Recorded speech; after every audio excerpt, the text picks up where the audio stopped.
This beginner's guide to property investing will teach you how I went from finishing university with no property experience or knowledge to building a £3 million property portfolio. Like with any success, part of this is just pure luck and the other part is strategy. And in this course, I'm going to be covering the strategy part. Before we get into the course, I need to give you some context on the strategy itself. I bought my first property in Battersea Park in London. It was a 1-bedroom flat which I bought for £237,000. I then converted that property into a 2-bedroom property and it was revalued at £320,000. Because the price had gone up by so much, at that stage, I refinanced the property and the bulk of the money that I had put in to buy that property, I then got that money back on the refinance. So essentially I was able to recycle my money and I used that to buy the next property, which was a 1-bedroom flat in London Bridge. Once again, I turned that into a 2-bedroom property and then I refinanced. I then bought the next one, which was a 1-bedroom flat in Vauxhall. And then I bought a 1-bedroom property in Brixton and then I bought a 1-bedroom property in West Hampstead. And then in November of 2020, I bought a 3-bedroom terrace house in Stevenage in Hertfordshire and I turned that 3-bedroom house into 2 flats. I then again refinanced my money. A few months ago, I bought a mixed-use building, which was a clinic downstairs and a flat upstairs, and currently I'm turning that into 4 flats. So I bought that for 600,000. I think it's going to be worth about 900,000 to £1 million by the time it's done. Now this property course is not going to be like the most entertaining video on YouTube. However,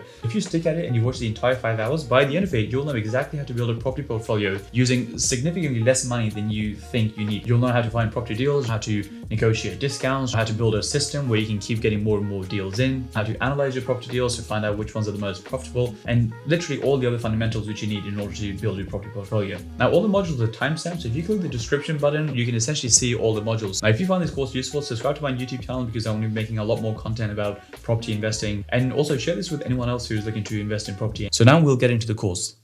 Okay, so in this lecture, we're going to be covering why this strategy works, the fundamentals, and exactly the process which goes into this in order to make the strategy effective. So before we get into the strategy itself, one of the core things we have to cover within the world of investing or within the world of property investing is this relationship between risk and reward. And generally, if we have risk and reward, the relationship is that as you take more risk, you generally have a higher reward. So essentially, think about any sort of risky investment. It doesn't have to be property, it could be stock markets, it could be anything. Where you take a higher risk, people generally take a higher risk because they want a higher reward. Now, the issue with that is that as your risk increases, the reward does increase, but you're also taking a bigger risk, which means the whole thing could completely collapse. So now, if we look into the world of property, and what are some of the risks in property? So the first one is market uncertainty. Now, market uncertainty essentially means that, let's say you have a strategy, a property strategy, which is reliant on you selling the property. So you buy and then you sell at the end. And if there's any sort of market uncertainty, so there's, Brexit, or currently at the time of recording this, we're going through COVID-19, then you might not necessarily have a buyer at the end, which could be a problem, because if you're reliant on a sale and there's no one buying, then you have a property which you need to sell, but you can't get out of it. So market uncertainty, what's happening in the market in itself, is a bit of a risk. The next one is a development risk. Now, development risk essentially means that, let's say you're building houses on land, or you're building apartments, or you're doing a big conversion, so maybe you have an office building and you're converting it into apartments, then whenever you're doing a big development, it comes with some element of development risk, because there could be issues with the ground which people weren't aware of before. There could be issues with the building which people weren't aware of. So imagine a big office building, and once the builders go in and they start to strip the building out, you don't necessarily know the exact condition of that building. So whenever you're doing a development, because there are those uncertainties about, well, what is the land actually like, and so on, there's always that element of risk. And of course, the reason people do those deals is because, well, if they get through that and they sort of mitigate those risks, then there is potentially a higher reward. The next risk in this list is planning gain. Now, planning gain essentially means that in the world of property, a lot of things require planning permission. So you have to submit to the council saying this is what we're looking to do, and that again could mean building houses on land, it could mean converting a building, it could be anything along those lines. And whenever there is planning required, then there is always a big uncertainty, because you might end up getting planning, you might not end up getting planning, and if you don't end up getting planning, you now have a piece of land, a building, which you can't really do anything else with. You might then sell it on to someone else, and who might have a go, but again, at the end of the day, there is uncertainty, there's a lot of risk. So But at the same time, if you do end up getting planning on, whatever you're looking for, there is also that very, very high reward because, well, you got the planning in place. Now you can build flats, you can build houses, you can build whatever you want. But it comes with that risk. So generally, if we look at the relationship, it goes from down to up. As the risk increases, the reward also generally increases. Now, the strategy we're referring to here, that is what I call the proposed strategy on this diagram. Now, what the proposed strategy says is that this strategy, I'm not saying this strategy is going to make you the most money, it's the highest return strategy in property, because that's not necessarily the case. What this strategy does do is it essentially is the highest return you can possibly make, the highest reward for the lowest risk. So this strategy is ready for people, who are new into the property world, who don't want to take a lot of chances, even if you're not new and you don't necessarily want to take the big chances because, you don't want to risk it all on one deal. You want to have small stepping stone but make a very, very good return. This is the perfect strategy for those people. So now, this is one of the big reasons, which is why I'm very, very low tolerant when it comes to risk, why I don't necessarily want to take big chances. Because if we look at this table, the left column says percentage loss, the right column says percentage gain.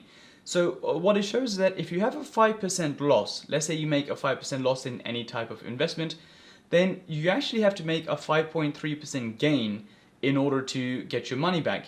And if we look at the complete table and look all the way down to 50%, so let's say 50% loss. Now the percentage gain is 100%. What that means is, then let's say you start off with £100 to keep the numbers very, very simple. If you start off with £100 and you lose 50% of that, then you've effectively lost £50. So you started with 100, now you're down to 50. Now, if you want to get back up to 100, essentially where you started, you would have to double your money from 50 to 100. So that is 100% return. So essentially what this table shows is that as the losses increase, you actually have to make a much, much higher gain just to get back to zero. So this isn't even making money, this is just getting back to zero.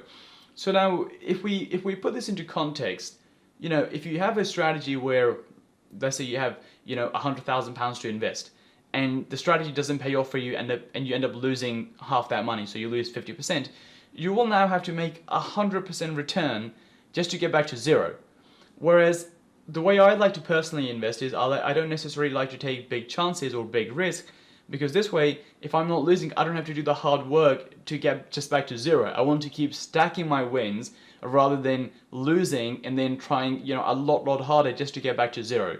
So this is the philosophy behind this strategy, which is it's a very, very low risk strategy and high return, but keep in mind that it's not necessarily the highest return in the world of property, but that is not necessarily what we're going for here. We're going for a very, very good return, but without taking the chances. The process for this investing, for this strategy is very, very simple. Essentially what we're doing is we're purchasing a property, then we're adding a lot of value. So value will come on to shortly in terms of how we're adding value, but we're adding value, and what that essentially means is that we're making the property be worth more money. So we're increasing the value of that property. And then once we've increased the value of that property, we have two options. We can either look to refinance, and what that means is that we'll cover this in the finance section, but what that means is that you refinance onto a mortgage, and then you hold the property for the long term. You rent the property out and you hold it for the long term.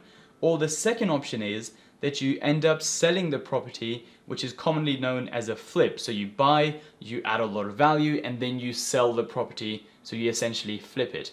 But that is the process in its simplistic form. So now, what are the different ways we can actually add value to these properties? Well, the first one is doing some sort of extension. So that could mean, let's say you have a loft in the property, you go into the loft. It could mean that you have a garden, you extend back into the garden.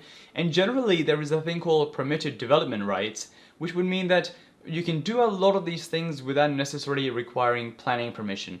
Some things require planning, some things don't. But generally, if you're doing small extensions, you can sort of get away with it and don't necessarily have to apply for planning. But for example, let's say you go into a loft, you extend the back of the house, you convert a garage. because the property now has more space, what that would mean is the property would be worth more money. The second way is, like mentioned before, some sort of garage conversion. So if you have a garage and you turn into a home office, you turn into another bedroom, you turn into a bedroom with an ensuite, again, that will increase the value of the property, because generally a bedroom especially, is worth more than a garage. So if you have those type of projects, then you can typically do that. The next one is build on land. So now let's say you have a piece of land and you can essentially you end up building houses on that land, or you end up building apartments on that land. Again, that comes with this risk, comes with development risk, comes with planning risk, but again, it is a way you can add value to these properties by building something on a piece of land. Convert houses into flats.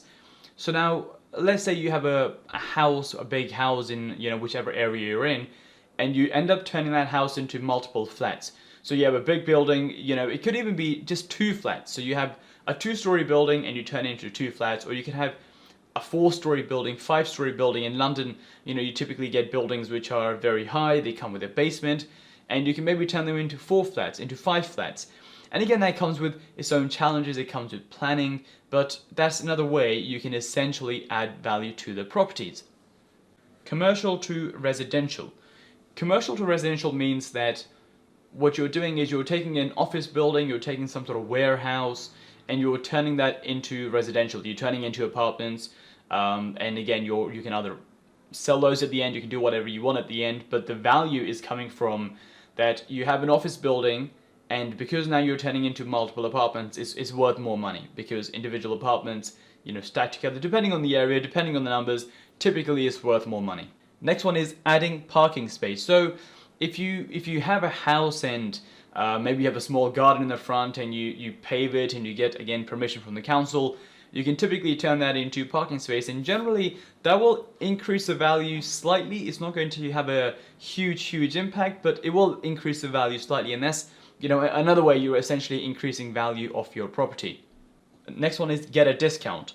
So rather than actually doing works to increase the value, what you could do is, let's say there's a property on for £100,000 and you negotiate and you work out a deal with the landlord and you end up buying it for £80,000. Because it's genuinely worth 100 and you buy it for 80, you've actually created this much value in the middle just by buying it with a bit of a discount. So again, that is a way of adding value, which is that you're buying it cheap and the value is from the discount that you're creating. So which type of properties should we convert? Now, there are 2 main type of properties that we look at when it comes to converting and adding bedrooms. The first one is 1-bedroom flats, which could be converted into 2-bedroom flats. And then the second one is 2-bedroom houses, which could be converted into 3-bedroom houses. So now, let's go to the apartments for a second, which is the flats. So why turn 1-bedroom flats into 2-bedroom flats? Well, one of the big reasons is there's a lot of research, a lot of reports which indicate that 2-bedroom properties have the best return. They have the highest yield. So if we're going from 1 into 2, this is for apartments, by the way, we'll come on to houses in a second, then if you want the highest return and you're holding these properties, then that will give you the highest return when it comes to adding a room and then holding. So that's why we turn 1 into 2. Another reason to do 1 into 2 is there is a lot of supply of 1-bedroom properties which can be converted. So typically, if you go onto, you look at your area and you look for 1-bedroom properties, you typically get a lot of these. Whereas if you look at smaller properties, so, let's say a studio, for example, generally there aren't that many studios which can be converted into 1-bedroom properties because they're too small. Whereas a lot of 1-bedroom properties, they're very good sizes which are ideal for conversion into 2. Now, the reason we don't convert necessarily 2-bedroom properties into 3-bedroom properties is because if we're buying and holding on and renting these properties, 3-bedroom flats typically aren't as common when it comes to renting out. So that is why we sort of stick with this sweet spot, which is turning 1-bedroom properties into 2-bedroom properties, because the research shows that you have the highest yield, the highest return for 2-bedroom properties, and also because they're very desirable from a renting point of view. Whereas once you get bigger and bigger, the desirability isn't quite the same, because typically there's not a lot of 3-bedroom properties from an apartment's point of view, from a flat's point of view. So that's why we stick to the 1 bedroom into 2 bedroom, which is ample supply, easy to convert, they're good sizes, they're in good locations, and because the end product is a 2 bedroom, they're very, very desirable. Now let's move on to houses. Why turn 2 bedroom houses into 3 bedroom houses? Again, the studies show that 2 bedroom houses typically have the highest yield, highest return, and followed by 3 bedroom properties. However, it is very, very hard to turn a 1 bedroom house typically into a 2 bedroom house, because again, 1 bedroom houses are very, they're not that common. You hardly have any of them. So if your strategy is, well, I'm only going to turn 1 bedrooms into 2 bedroom houses, the problem is you don't typically come across many of those. So if you're looking to do these projects, well, there's not many out there on the market which you can do. So whereas turning a 2 bedroom house into a 3 bedroom house, a 3 bedroom house is, typically a family house. So from a rental point of view, it'll rent easily depending on if you've got a good area. 3 bedroom properties are, very, very desirable because they're typically that sweet spot of, a family home. So that is why we turn 2 bedroom houses into 3 bedroom houses, because it's desirable from a family point of view, and there's a lot of 2 bedroom properties which you could turn into 3 bedroom properties. Now, if you go from 3 bedroom into 4 bedroom properties, typically, again, you sort of have the similar issue, which is from a rental point of view, 3 bedrooms is typically the sweet spot. And if we're looking to, buy and hold these properties especially, then you sort of want to be in that sweet spot. So for the best return and for the safest strategy, the 2 conversions we go for are the 1 bedroom flats, which turn into 2 bedroom flats, or the 2 bedroom houses, which turn into 3 bedroom houses. So now these are the returns from the housing yield study, which essentially shows that they conducted research on properties throughout the UK, and they compared the yield. So 1 bedroom properties had a yield of 4.1%, and yield, by the way, is essentially the annual rent divided by the value of the property. So for 1 bedrooms, the yield was 4.1%. For 2 bedrooms, it was the highest at 4.8%. For 3 bedrooms, it was slightly lower at 4.5%, and 4 bedroom plus, it was lower at 3.6%. So, going back to the previous point, this is why we want to turn 1 bedrooms into 2 bedroom for apartments, because 2 bedrooms have the highest yield and they're very, very ideal when it comes to apartments. And we want to turn 2 bedroom houses into 3 bedroom houses because, again, they don't have the highest return, but it's very, very hard to turn 1 bedroom houses into 2 bedroom houses. And you will find a lot more properties which are 2 bedroom houses, which you can turn into 3 bedroom houses. And after 2 bedroom properties, 3 beds have the highest return. So we are looking at both, well, how much supply there is, because of course we want a strategy where we can do a lot of these projects. So that's one factor. And the other factor is, well, if I'm going to buy and hold these, well, what's the return can I get on these? And even from a selling point of view, things are slightly different because, well, you're not too concerned about the yield since you're going to buy and flip anyway. But typically, 3 bedroom flats aren't that common, whereas 2 bedroom flats are very, very common. And again, from a 3 bed house point of view, like I mentioned before, 3 bedroom houses are very common. They're family houses in this country, and it will be much, much easier to get a sale on 3 bedroom properties than typically, bigger and bigger and bigger properties. So I think in either case, if you're looking to buy and hold, or if you're looking to buy and sell, I think those are the sweet spots when it comes to this strategy. So now I'm just going to take you through a case study of one of the recent projects we did, which is in Vauxhall, London. So the property we have is very, very close to Vauxhall Station. It is essentially, I think, a 6 or 7 minute walk from Vauxhall Station. And what we did there was we bought a 1 bedroom property. So on the left hand side, you can see the floor plan for the 1 bedroom property, which we bought in Vauxhall. And then on the right hand side, you can see how we converted that property.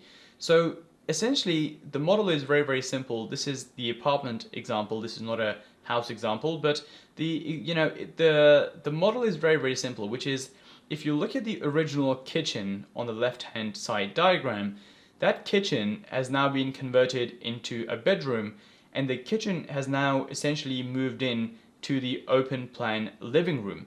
So that is essentially what you're doing with these properties, which is you're moving the kitchen into the living room to make it open plan, and you're converting the existing kitchen into the bedroom. Now, later on, we will go through the layouts and exactly how the layouts work and exactly what to look out for. But that is essentially what you're doing with apartments. With houses, the layouts are slightly different because there's multiple floors. And again, we will go through that in a lot of detail. But for the time being, for the introduction section, that is all you have to understand, which is all you're doing is you're adding bedrooms by reconfiguring the layout. Now, if you look back at the diagram, we haven't necessarily moved any walls. The floor plan is actually exactly the same as what it was before. All we have done is moved the kitchen from one room into the other room. We haven't, we haven't taken any walls down. We haven't put any walls up.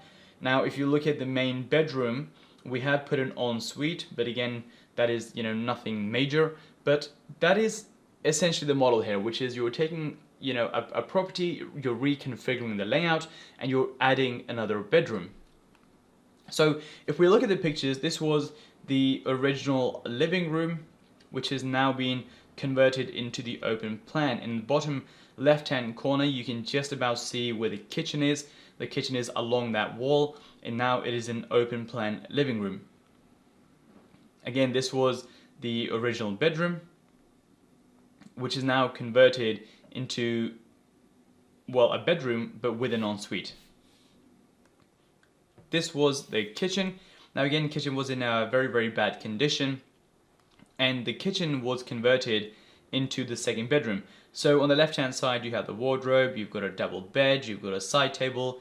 You can't really see in the picture, but on the right-hand side, there is actually a built-in cupboard as well. It's just how the space was sort of laid out. And again, you've turned, the kitchen into what is the second bedroom.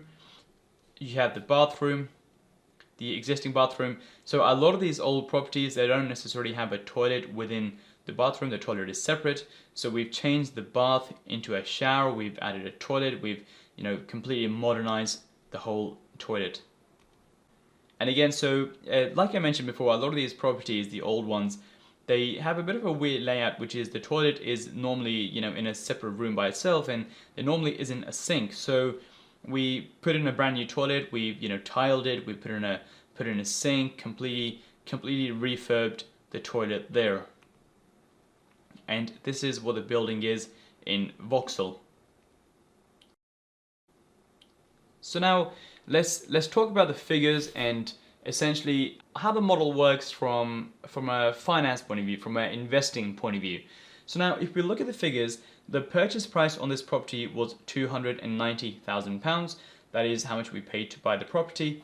The refurb cost was only £23,000. The other costs were £40,000. Now these include, taxes. So for example, stamp duty. That includes the financing cost. So that could be your mortgage cost, your bridge finance. It includes your legal fees, which are, your solicitor fees, and so on and so on. So all the other costs equated to about £40,000. Now, once we had added the bedroom to this property, so it was a one bedroom, we turned it into a two bedroom. We then went for the refinance. The mortgage company came in and they said it was worth £390,000 and the rent was £1,800.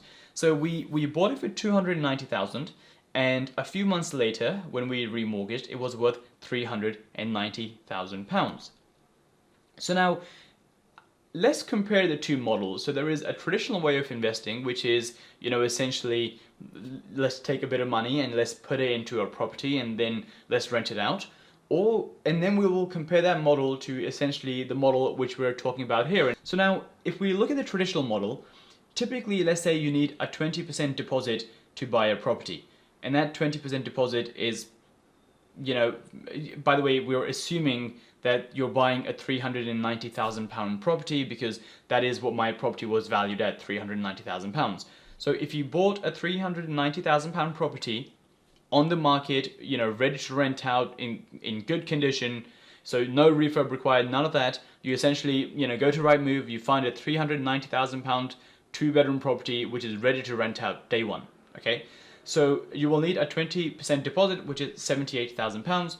You will have stamp duty of £21,200.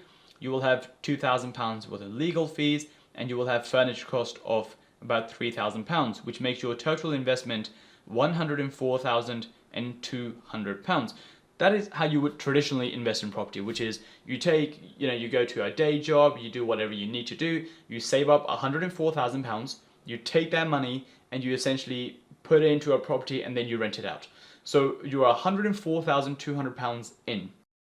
So now let's compare that to this model that we have here. So the purchase price of this property was £290,000. For a second, let's not worry too much about how you bought the property. Did you buy it with a mortgage? Did you buy it with a bridge finance? Did you buy it using your cash? It doesn't really matter too much at that stage, just so you understand the model.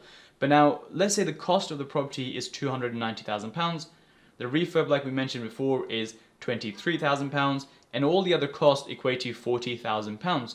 So therefore, the total cost is £353,000. So it costs you £353,000 all in. So the purchase, the refurb, all the other costs. That is how much it cost you. But now, once you have spent that much money, you go to the bank and you say, well, I bought a 1-bedroom property, now it's a 2-bedroom property. It's worth more money because, well, there's 2 bedrooms. How much is it worth? The bank came in and they said, well, the property is worth £390,000. That is the GDV. Now, when you go for the remortgage at that stage, so now in this model, we're not selling. In this model, we're refinancing and holding the property. When you go for the refinance stage, on this property, we had an 80% mortgage. We got an 80% mortgage. So when it's worth £390,000, the bank says, well, okay, we think it's worth £390,000. You have to have a 20% deposit in the property and we will give you 80%. So if the GDV is £390,000, so that's the full price, the bank will say that, well, you keep 20% of your equity in the deal and we'll give you 80%. So in this case, we had to have £78,000 represented our deposit, and the bank said, well, here's £312,000 as your 80% mortgage. Now, so keep this in mind. We have spent £353,000. That is how much money we've spent. And then the bank says, well, we'll give you 312. So if you spend 353 and then the bank at the refinance, because the value is higher, gave you 312 back, then essentially all it's cost you is, which is money left in, is cost you £41,000 because your 80% mortgage is £312,000. Your total cost was 353, and the only money you have left in the transaction is £41,000 because you spent 353, the bank gave you back 312, and you have £41,000 of your own money now left in that project. So what does that mean when it comes to a return?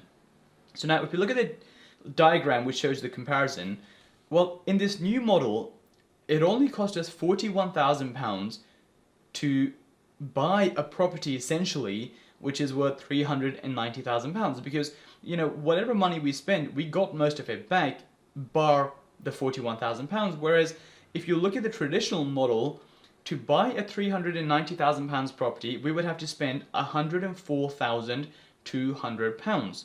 So with the new model, you end up with a £390,000 property for £41,000. With the old model, to get the same property, it would cost us £104,200. And that is really the power of this model, which is we're buying a property, adding a lot of value, and saying to the bank, well, look, it's worth more money now. We want to pull out some of our money. We want to remortgage. And because you're adding the value, you can take a lot of your money back. So you can essentially keep recycling your money. So if you have a pot of money to invest, rather than investing all of that in one go, in one transaction, every time you invest, you get a portion of that back, and then you can use that portion to invest again and again. That is a difference of 2.5 times, because essentially it costs you $41,000, whereas if you did it the normal way, it would be $104,000. So that is a difference of 2.5 times essentially how much money it would cost you, how much money you would have to invest in order to get the same property. Let's look at the cash flow. How does the cash flow work on this particular project? Well, the rent on this deal is £1,800. The mortgage was £1,100. We've equated, 5% for maintenance, which is £45. We've included a service charge of £100. That is a service charge on this property, and we've put in a 2 weeks void period, which is £70, £72 per month. And at the end, the net cash flow, how much money you actually get in your bank account, is around £483 every single month. So now let's compare the two models here. So with this model, your cash flow is £483 per month, but your money left in is 41,000. It's cost you £41,000 in order to generate that result, because you have the property and it's making 483 every single month. And the return on investment on that property is 14.1%. The return on investment, or you can call it the return on cash employed, essentially means that, well, if I invest £41,000 into a deal and I'm making 483 every single month, then over the course of a year, 483 times by 12 is something around £6,000. So if I invest 41,000 and I make 6,000 back every single year, then my return is about 14.1%. That is return on investment, or you can call it return on cash employed, pretty much the same thing. But now if we look at the traditional model, you will still make a cash flow of £483. The money left in would be 104,200, and your return on investment would be 5.5%. So essentially with that, again, the same calculation, but this time you had to invest 104,200 in order to make 483. With the new model, you only have to invest 41,000 to make 483. So now, if you compare the return that you're receiving, the ROI, the ROCE, return on cash employed, whatever you want to call it, that is a difference of more than 2.5 times. Because if you look at the traditional model, you're making a 5.5% return. If you look at this model, it is a 14.1% return. That is more than 2.5 times. And what that means is that if you have a pot of money to invest and you want to buy and hold properties, with this model, you can get a 2.5 times return every time you invest in a project. So you're essentially massively increasing your return. That is the deal criteria that we like to aim for when it comes to buying and holding properties, that for me, it is a good deal if I can essentially make 2.5 times a return on a project that I would make essentially if I was just, buying it outright and not adding any value, not doing anything. So, when the people who typically invest in properties, so maybe, a family friend, or, a colleague who typically bought property in the past, using the model, which is, well, I'll save up some job income and I'll just go and buy a property. They will, in this case, make a 5.5% return, whereas you, by doing what you're doing, by adding value, you will make 2.5 times higher return than them, purely because you're adding value, you're pulling a lot of your money back out, and for the exact same property, you've massively increased your returns. Now, let's talk about flipping versus holding. Well, what are some of the advantages, disadvantages when it comes to the flip model against the hold model? So now, if we look at the advantage of the hold model, the first one is the long-term appreciation. When you're buying and holding property, a lot of the money in property is made by the long-term appreciation. As the value of the property increases, well, that is essentially the money you've made. So now, let's say you buy a property for £100,000, and in X number of years, that could be, 8 years, 9 years, 10 years, 11 years, whatever that time period is, as the value of that property continues to increase, so now let's say it's worth £200,000, well, that is the profit you've made, and you've essentially made that profit without necessarily having to do anything, because the market has just continued to add value, add value, add value. So that is one big benefit of the whole strategy, which is the appreciation. The second one is that you can remortgage your money. You can remortgage a lot of cash. So for example, my friend Rab, essentially he bought a property in 2009, and in 2009 he bought it for £250,000, and last year in 2019 he actually refinanced their property for £500,000. So he bought it for 250. In 10 years, it doubled in value, and now it's worth £500,000. He said to the bank, well, you know, the property is increased in value. Can I remortgage? And essentially meaning, can I refinance, you know, the property and get a higher loan on that property? And he received a higher loan because obviously it's worth more money, and the bank gave him £200,000. Now, depending on, you know, how you buy that property, whether it's in your own name or whether it's in a company, if this property was in your own name, for example, and you remortgaged it, it would essentially mean that you would have £200,000 tax-free. There's no tax on loans, and you've received a whole bunch of money. Now, if this was in a limited company, you essentially have £200,000 in a company, and you can now use that money to buy more and more and more properties.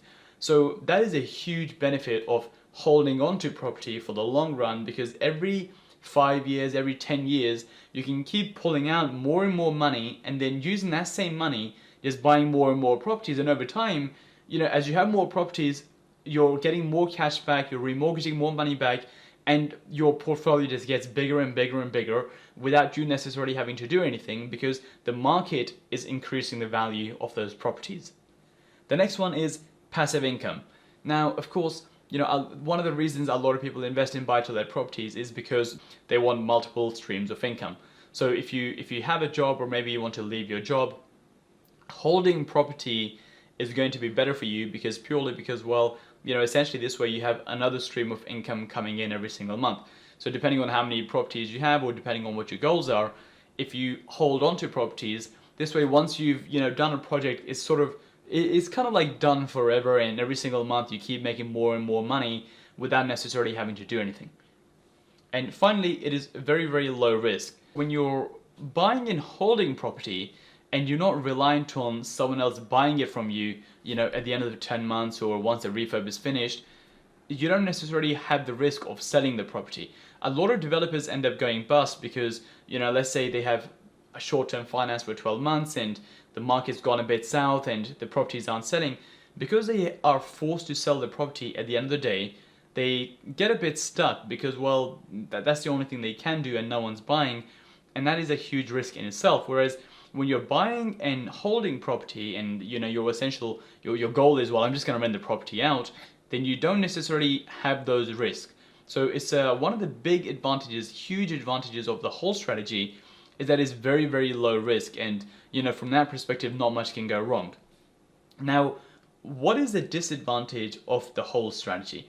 There is one disadvantage, which is, well, you know, one major disadvantage, which is that your money is essentially then stuck in that property. So let's say, for example, in the Vauxhall example, we had £41,000. That £41,000 is now stuck in that project, and until the property increases in value and I can refinance, that money is sort of like tied up. But that is how a lot of investing works, which is you invest a bit of money and then you keep getting a return on that investment. But if there was a disadvantage or a downside to holding, it would be that that money is now locked up and you can't use that portion. Of course, when you invest, a lot of the money you get back, but the money which is left in, the £41,000, you can't really release that very, very quickly. So that is one of the disadvantages of the holding strategy. Now let's talk about the advantages of selling. The first advantage of selling, i.e. flipping, is that you can cash out your profits. So, for example, every time you do a deal and let's say you made a profit of £50,000 or £100,000, every time you sell and flip, you end up getting that £50,000 and you end up getting that £100,000. So you realize the profits much, much faster. And that takes us on to the second advantage, which is that allows you to accumulate capital and move on to bigger projects. So now let's say you do a small deal and you make £20,000. But now you have £20,000 more than where you started. Now using that money and the money you had initially, now you can do a bigger project and make £50,000. And once you've made £50,000, you can now move on to, you know, you've accumulated your 20 and you've, you know, got another 50, and now you've got another 70. Now you use all that money to do something even bigger, and now you can make £100,000, £150,000, and you can essentially keep going bigger and bigger and bigger, because every single time you're getting your money back with some profit, you're accumulating a bigger pile, and using that bigger pile, you can just keep getting bigger and bigger and bigger. So now, those are the advantages. What are some of the disadvantages of the flip model? Well, the first one is a capital gains tax. So now, let's say you buy a property. So in the case of Vauxhall, you buy for £290,000 and then you sell it for £390,000. Because the value has gone from 290 to 390, you have to pay capital gains tax when you sell that property. Capital gains tax is essentially a tax on the gain, gain you made on that property. So if you buy a property and even if you sell it a few years down the line, then you'll have to pay capital gains tax. So that is one of the disadvantages of selling the property or flipping the property, which is you have to pay tax. Whereas if you compare it to the buy and hold model, every time you refinance and you get a chunk of money back, you don't have to pay any tax because that money is from remortgaging. It is a loan. You don't have to pay tax on the loan. So that's one of the big disadvantages of having a buy and sell strategy, and you have to pay the tax on your gain. The second one is the risk, because you're reliant on a sale. So again, one of the big challenges in where a lot of developers go bust is where they're reliant on a sale. Because, like I mentioned before, if you have short-term financing for 12 months, you have to pay the lender back at the end of the 12 months. And now let's say, something happens in the economy, Brexit happens, or something happens and you're unable to sell the property. That could be, at the time of recording, we're going through, COVID-19 with the lockdowns. Now, if there's a lockdown and you can't sell a property, then you have a lot of problems. So that is, the flip strategy is good, but it also comes with the inherent risk, which is if something happens to the market and you're unable to sell, then you have a property and you can't sell it, you can't pay your lenders back, you can't pay your investors back, and that is typically how a lot of people end up going bust. Now, another disadvantage of the flip strategy is that you don't benefit from capital appreciation. So again, with the whole strategy, like the example I gave you with Rav, he had a property for £250,000, it's now gone up to £500,000, and without him doing anything, it just keeps making him more and more money. Whereas if you're doing a buy and sell, you only make the gain by adding the value, but you don't necessarily benefit from any long-term appreciation of the property. So that's again one of the disadvantages of the two strategies. Now, again, it depends on your situation, your context, but by weighing up these pros and cons, this is why we personally do the buy and hold strategies, because we think the benefits sort of outweigh the disadvantages, because you have a property, once you've done it once, it keeps bringing you money every single month. If you're trying to replace the income, you want that passive cash flow every single month. So, it essentially keeps building up and up and up. So you can get to a stage where you can, leave a job or you have a secondary income. You also benefit from the capital appreciation.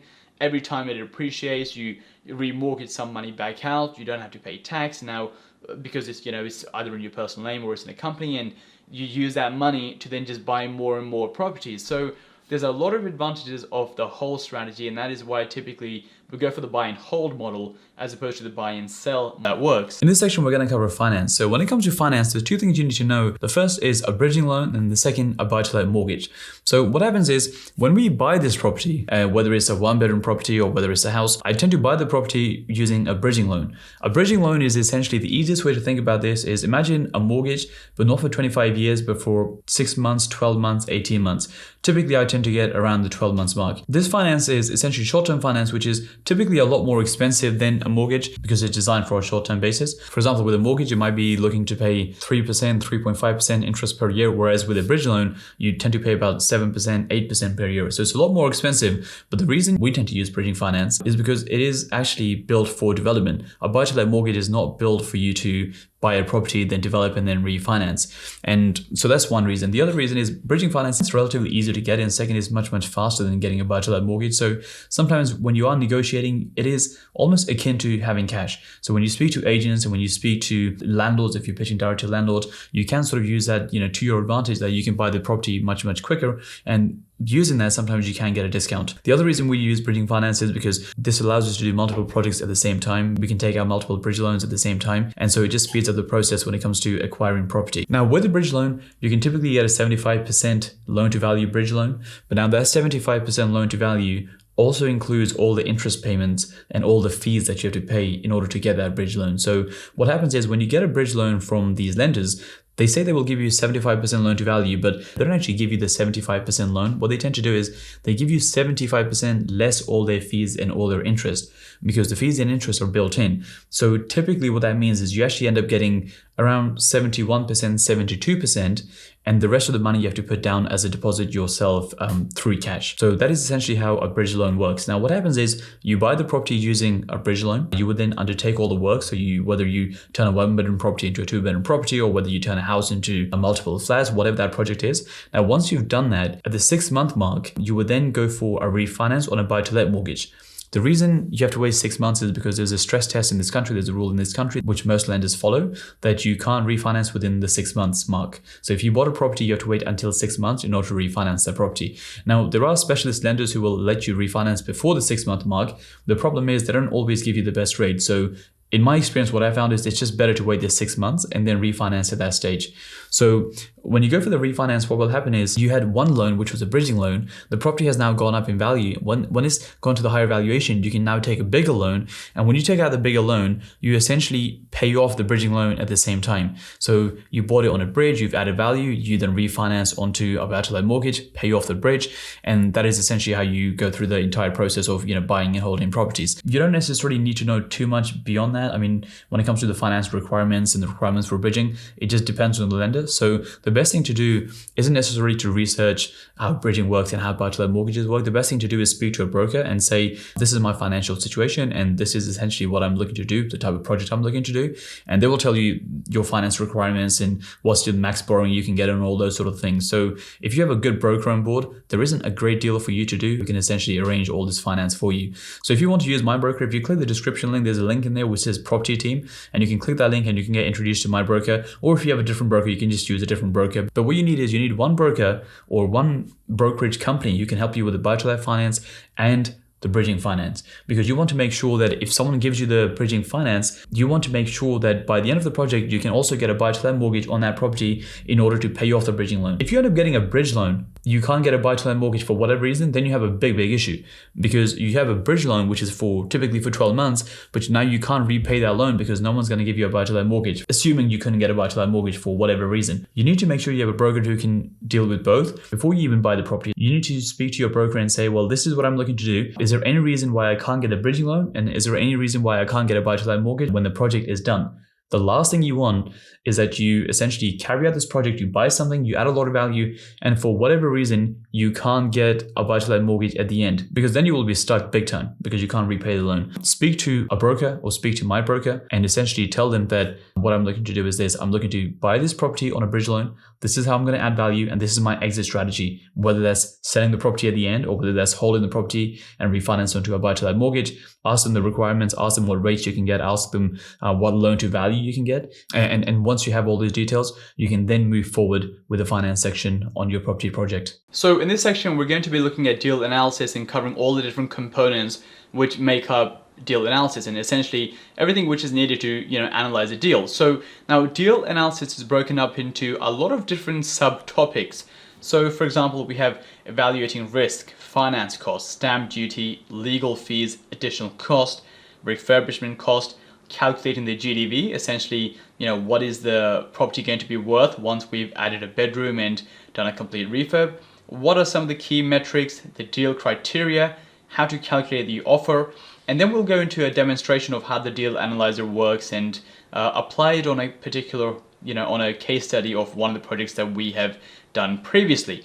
So if we look at evaluating the risk, there are a lot of different risks when it comes to property investing, and we've covered some of these previously, but here are some of these in a lot more depth. So for example, one of the risks when it comes to property is the planning risk. So with this particular project, there is no planning permission required, so therefore there is no planning risk. But generally in the world of property investing, there is a risk when it comes to planning, because if you're, for example, let's say building on land and you have to get permission from the council, i.e. planning permission, if you don't get that planning permission, then you can get a bit stuck because you bought something and you can't essentially build on that property, on that land. But with the type of projects we're looking at where we're adding bedroom, because everything is internal, all the changes are done internally, there is no planning permission required. So that is a risk which we do not have with this particular project. The second type of risk is what is known as a development risk. Now, development risk means that, for example, let's say again you're building on land or you're taking a big office building and you're turning into apartments. Whenever you do something which is, essentially a big project, then it comes with a risk associated, i.e., well, if there might be some issues with the land, or once you start to strip the building out, there might be some sort of issues with the building when it comes to conversion, and that in itself is a big risk. Whereas again, the project we're looking at here, where we're adding bedrooms, you don't necessarily have any development risk because you aren't developing per se. It is, at best a cosmetic refurb, a light refurb. So you don't have those big development risks that you typically have in some property projects. So it's another risk that we don't necessarily have to worry about with this particular type of model. The next one we have is delays, and now that could mean delays in terms of your refurbishment, and it could also mean delays in terms of remortgage. Now, the reason that is a risk is because, for example, when you're on short-term finance or on bridging finance, you typically take out bridge for about 12 months. So that means you have to buy the property, and that's when the bridging finance starts. You have to do the works, and then you have to remortgage and move on to a mortgage within that period, within those 12 months, because only when you remortgage the property do you get your money back, and then you can pay off your first lender, which is a bridge lender. So that is a risk because you have that time frame in order for you to finish the refurb and also finish the remortgage process.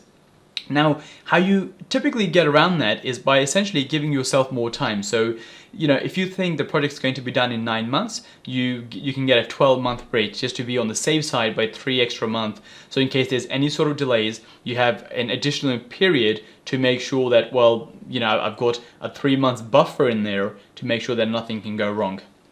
The next one is a cost overrun risk. So typically with a lot of property projects that you might estimate the refurb is going to cost this much and ends up costing you a bit more than that, and that could be a risk in itself because if you don't have the funds, or if that means the deal is no longer viable. Now that typically again isn't really a risk when it comes to these type of projects because they're very small refurbs. So when the builder says it's going to cost 20,000, 30,000, 40,000, it typically does end up costing what they initially said because there aren't any big surprises, which they haven't seen before. Like I said before, most of this is just a light cosmetic refurb. This isn't something big or something, it's very, very unlikely something unexpected could happen which the builder wasn't aware of. Now, if you're building on land, there could be issues with the land, or if you're, like I said, taking an office building and converting an office building, there could be issues with the office building which weren't previously seen. But again, you don't really have that when you're doing a small project like this, so it's not a risk which is a big risk in this particular example. The next one is exit strategy. Now, exit strategy means that ideally you want to have multiple exit strategies, meaning, well, for example, if you're investing this much money, how do you get your money back out? And that is essentially what an exit strategy is. Where people get a bit stuck is essentially that, let's say you're a developer and you're buying a property and your plan is to buy and sell. Well, the issue is if something happens to the market or something goes wrong and you're unable to sell those apartments at the end, and your exit strategy is, well, I'm going to buy and sell, i.e. your exit being I'm going to sell, well, if you can't sell at the end, then that becomes a massive, massive issue because, well, that is your only exit strategy. Whereas if you have an exit strategy which is a safer exit strategy, like, well, I'm just going to refinance, I don't need a sell, I don't need to sell anything, I don't need a sale at the end of the day, and I know I've already checked with my lenders that they'll happily lend on this, it's a much, much safer exit because you aren't reliant on a buyer coming in and buying the property. Or if you can have multiple exits, so for example, let's say even if you're looking to flip the property, i.e. buy and sell, you can have plan A as a flip, and plan B, you can make sure that numbers still work if you were to refinance and hold the property. So by exit strategy essentially means that you have multiple options. Now, holding is typically the safer option purely because, well, you would have already checked with your broker before purchasing the property that, will you get financed on this, and if it's all fine, then there won't be any surprises, any real issues when it comes to the remortgage, and you can just remortgage the property, pull all your money back out. But it becomes a bit trickier when you're looking to sell, because if you can't sell within that period, it can become a bit of a challenge. But again, with this model of buying and holding, you don't really typically have that risk as long as you have a good broker who've, said to you, well, I've checked with the lenders and you'll easily be able to get finance on this. So that is how you mitigate that, by making sure you have multiple exit strategies and you have a strategy where you can at least hold, at least you can definitely hold. The next one is any sort of lease issues. So these could include a right to buy, or it could include any type of restrictions. So when you're buying the property and your solicitor is looking, at the property and looking at the documents, looking at the leases, looking at all those sort of things, they might be able to identify any sort of issues. For example, we had a property which had a right to buy restriction, which meant that the person we had bought the property from, he bought it from the council 5 years earlier.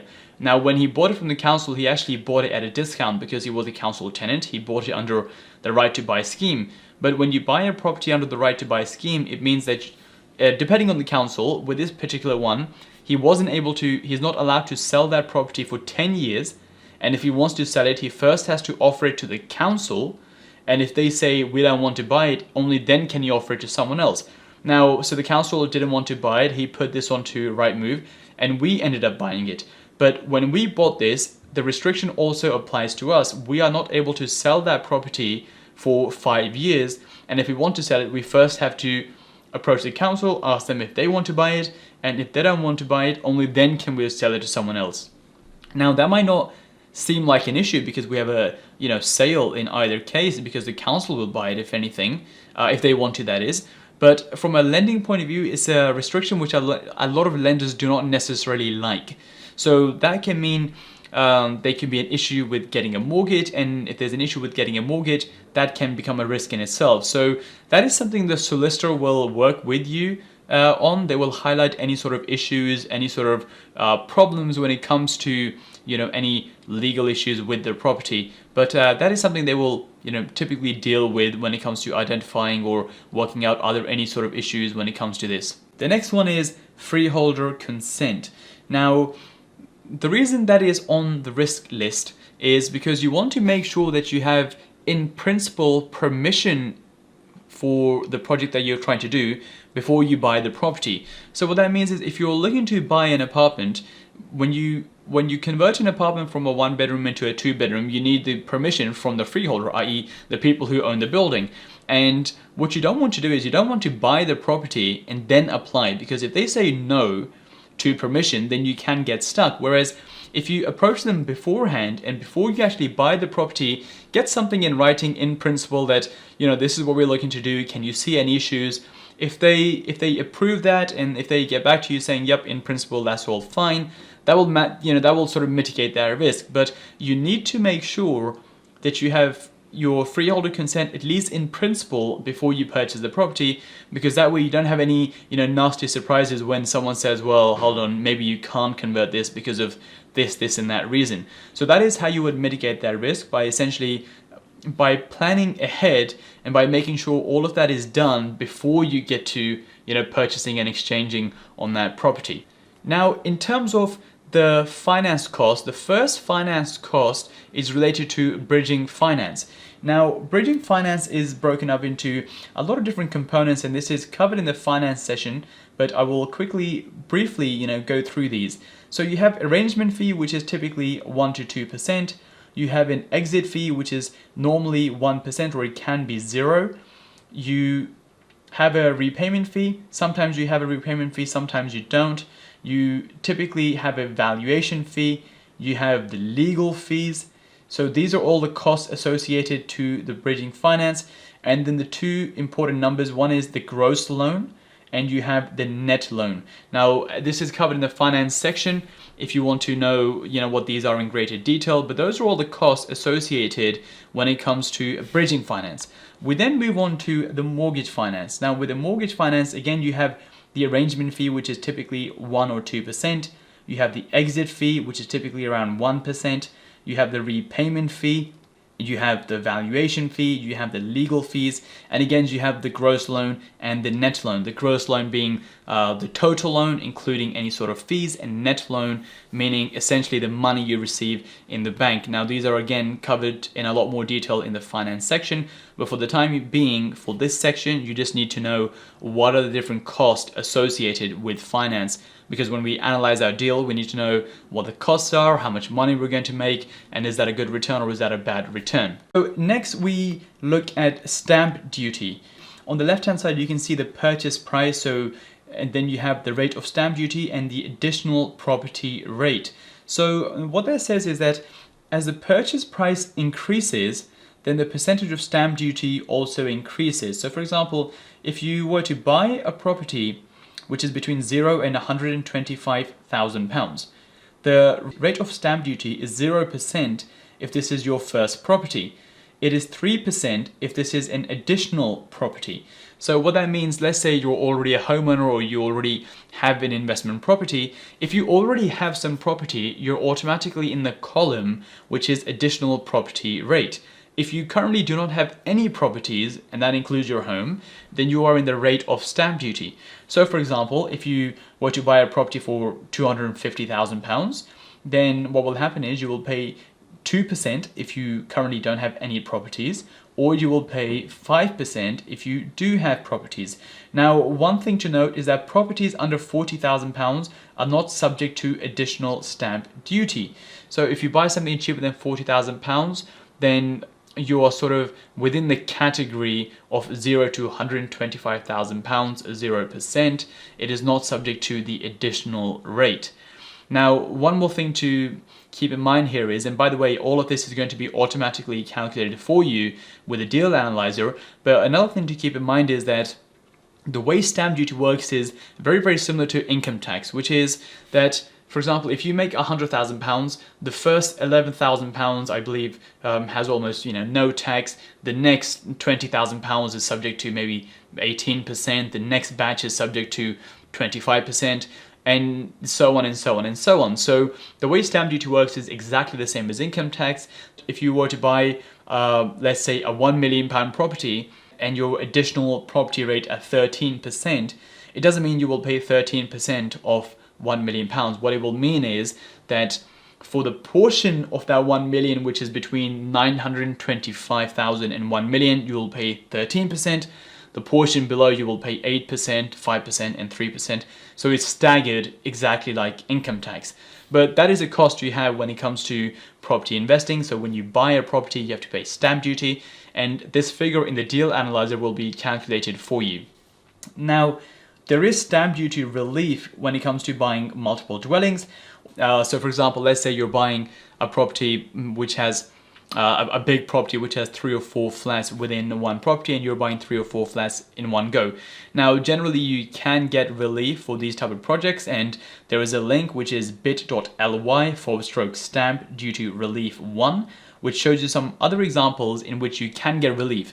Now, for the sake of this course and for the sake of this strategy, stamp duty relief does not apply to this particular strategy, so it's something you can ignore for the time being, but it is just some additional reading if you would like to get a deeper insight onto stamp duty and some ways you could save it. But typically it applies to bigger projects, for example, when you're buying multiple apartments. Now, stamp duty is typically payable 14 days from completion. So for example, once you have completed on the property, you have about 2 weeks to pay stamp duty, otherwise there can be a fine. Your solicitor will let you know about this. They will keep you updated with stamp duty. They will tell you what the processes are, how to pay it, so on and so on. But just to keep in mind, that is roughly when stamp duty has to be paid. So like I mentioned, solicitors will arrange the payment for you for stamp duty. Then we have some additional costs. So you might have letting agent fees. So for example, if you're using a letting agent to manage the property for you, you will have fees. You will have landlord insurance. Now, landlord insurance will mean building insurance. It could mean content insurance, landlord liability. All of this will be covered in the legal section, but these are some costs you have to be aware of for the time being. You also have maintenance costs. So for example, if you're letting this property out, you might have repairs every now and then, so those will have to be paid for. You have ground rent and service charge. This is only for apartments. So, if you own a house, then you don't necessarily have this, but you will essentially have a buffer. For example, you might have a pot of money which you save every single month. You put aside, so if there are any sort of repairs, they get dealt with, using that buffer essentially. So it's not a cost. It's technically a cost which only applies for apartments, ground rent and service charge. But if you are doing houses, then every now and then you will have to update the windows or update something every X number of years. So that is essentially that cost. And then you also have voids. So voids essentially means that it is unlikely that the property is going to be let out for every single day, every single year. There will be a time where a tenant leaves and there's a gap when the next tenant moves in. So when the first one leaves and the next one moves in, there might be a week, might be 10 days. And essentially voids isn't necessarily money you pay out, but it's money you've potentially lost, because while there's no tenant in there, you aren't getting rent. So it is foregone income, and that is how you calculate voids. Now, in terms of the refurbishment cost, essentially this is going to be covered in the project management section, but you need to get 3 to 5 quotes. You need to get a schedule of works, which will explain all the small details when it comes to doing your refurbishment project. This will explain exactly what's going to be done in the project. You need a cost schedule. You need to know the timeliness of the builders, essentially meaning, for example, you need to know how long will the builders take. Will it take 1 month? Will it take 2 months to do the works? 3 months? Again, this will be covered in the project management section, but you need to know what the refurbishment cost is going to be for this particular project in order to analyze the deal. You also have the interior design fees and any sort of furniture or staging cost. So if you are using an interior designer, you have to include their fees as part of the refurbishment project and any furniture that you're going to be purchasing for the property. Now, staging typically means, for example, if you stage the property with furniture and, once, for example, what normally happens is if you were to buy and sell a property, a lot of people stage the property, i.e. just put some furniture in there. So when people come and view, it looks a lot better. So think of a show home, those sort of things.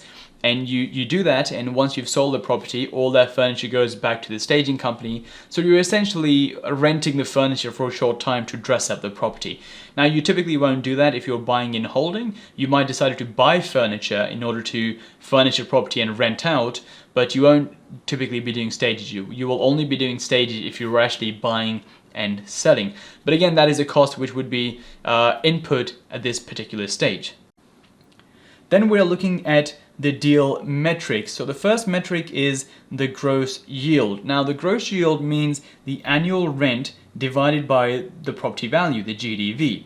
So the gross yield essentially tells you, well, if this is my rent divided by the property value, what is the yield on that? Now, the net yield is essentially almost the same as a gross yield, but it is the net annual rent divided by the property value, also known as GDV. So what that means is you take your rent, you take away all the costs, so the management, the letting agent management fees, any maintenance fees. So for example, you might have to, over the course of a year, you might say, well, I'll have a 10% maintenance allowance in case something goes wrong. You might have a void period. So again, this will be calculated by the deal analyzer, but the net yield is essentially taking, well, the money you actually get in your pocket after all the cost, over 1 year divided by the value of the property, and that will give you the net yield. The next one is profit on GDV. What that means is essentially profit as a percentage of GDV. We have profit on cost, which is profit as a percentage of total cost. Now, those two metrics are more so important when it comes to buying and selling property, because essentially you're looking at, well, what is the profit margin in this particular deal? The next one is money left in. Money left in essentially tells you, well, if you're going to buy and refinance the property, how much of my money is going to be left in that particular deal? So for example, if you buy a 1-bedroom property, turn it into a 2-bedroom, and then you go to the bank and you refinance your money, at the end of the day, how much of your money will be tied into that deal? And if you have no money tied into that deal, then that essentially means you've got a property kind of for free because you have a property with none of your own money in that particular deal. And finally, last but not least, you have return on capital employed, ROCE. What that shows you is the net annual rent, i.e. how much money you're putting in your pocket divided by the money left in. So ROCE, you can call it return on cash employed or the return on investment, ROI. Throughout this program, we mentioned a few different times that the goal when it comes to holding property is 2.5 times the ROI or the ROCE. What this means is if I'm making, if I have £40,000 left in the deal, how much money am I making every single year? So let's say I make £10,000 every single year. Well, that means if I put in 40 and I make 10,000 every single year, that's a 25% return. And ROCE or ROI is essentially calculating that figure for you. It is telling you, well, the money you have invested in this deal, the money you have left in this deal, what is the return you're making on that money? That is what this figure will tell you.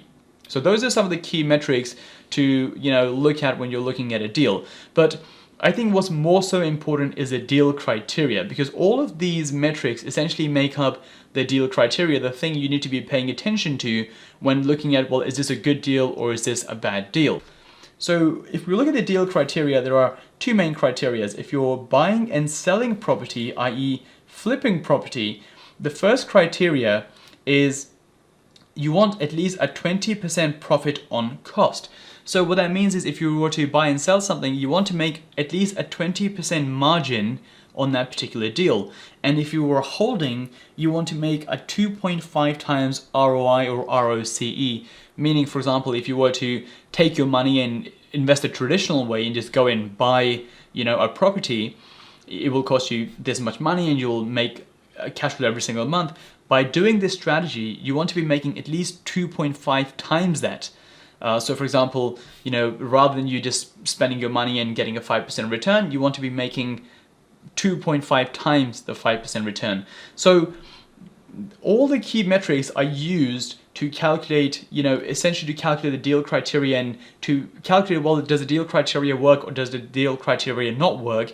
And again, this is something which is going to be covered in the deal analyzer system, and you'll see step by step exactly how that works. Now, in this stage, we're going to be calculating the offer. Now, when it comes to calculating the offer, the first thing you want to do is determine exactly what is your strategy. Are you holding or are you flipping?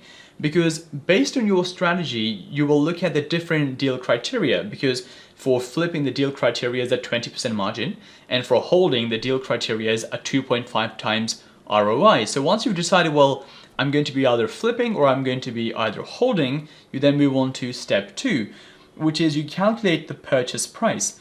What that means is once you know, well, this is the criteria I'm going for based on my strategy, the deal analyzer will calculate for you, well, this is the price you need to purchase the property at in order to make sure you hit that criteria.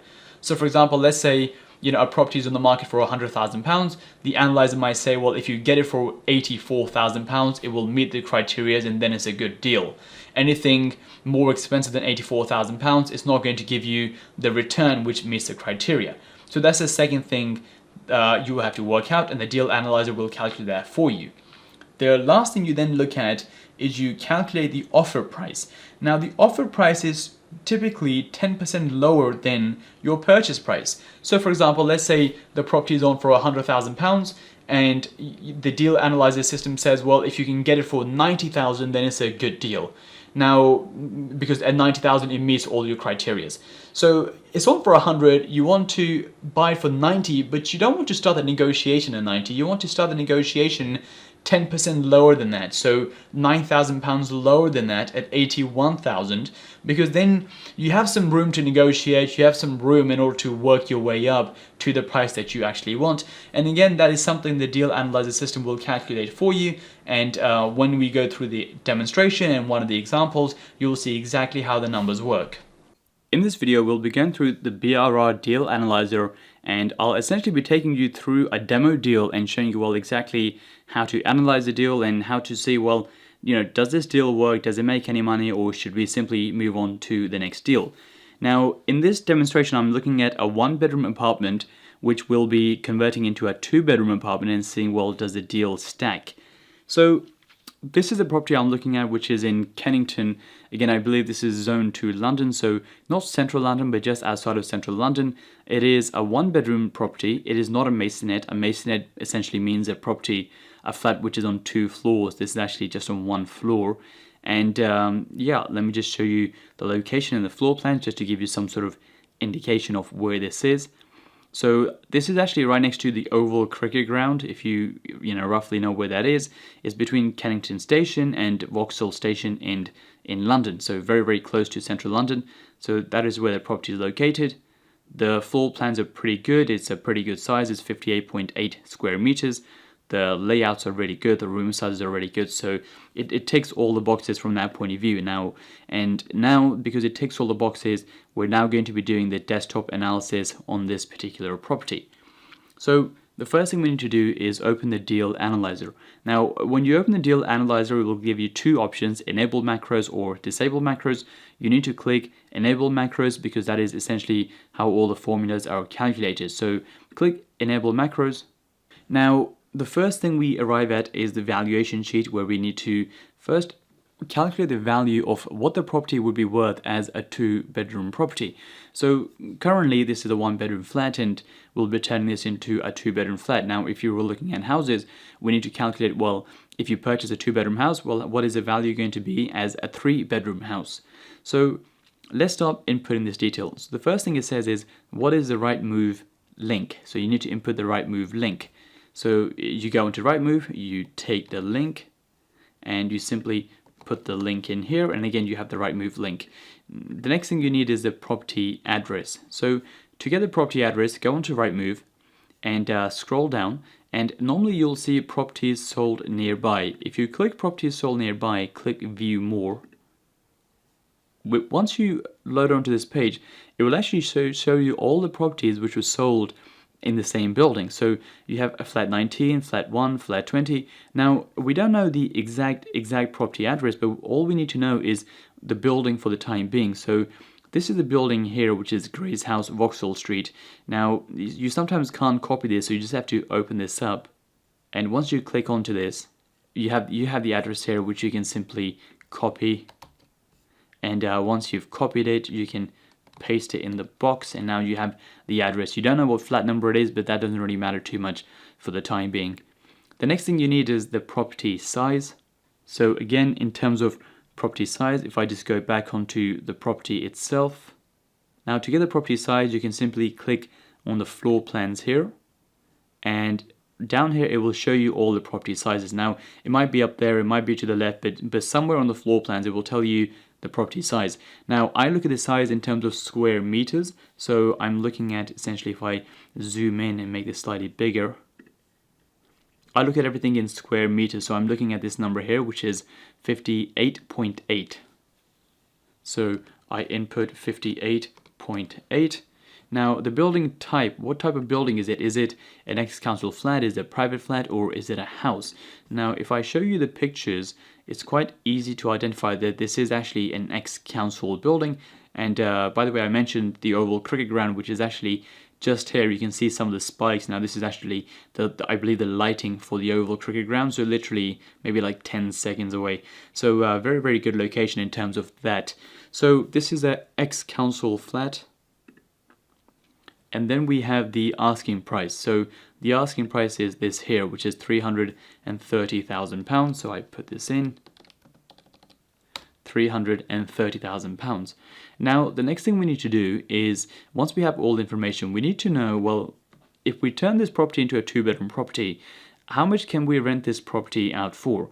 And similarly, if you were looking at a 2-bedroom house and you were turning this into a 3-bedroom house, well, how much could you rent that 3-bedroom house out for? We need to know what the rentals are, because that is how we will calculate, well, what is the cash flow for this particular property. So in order to get the rental, we first need to copy the postcode, because we need to know, well, which postcode are we looking at. And then we go back into Rightmove, and we go into Rightmove here, we input, and then we click to rent. Now we select this postcode only because ideally we want the properties to be, as close as possible. If we can't find any properties within this postcode, we can then increase the radius slightly and then slightly more. Ideally, we don't want to go any further than half a mile.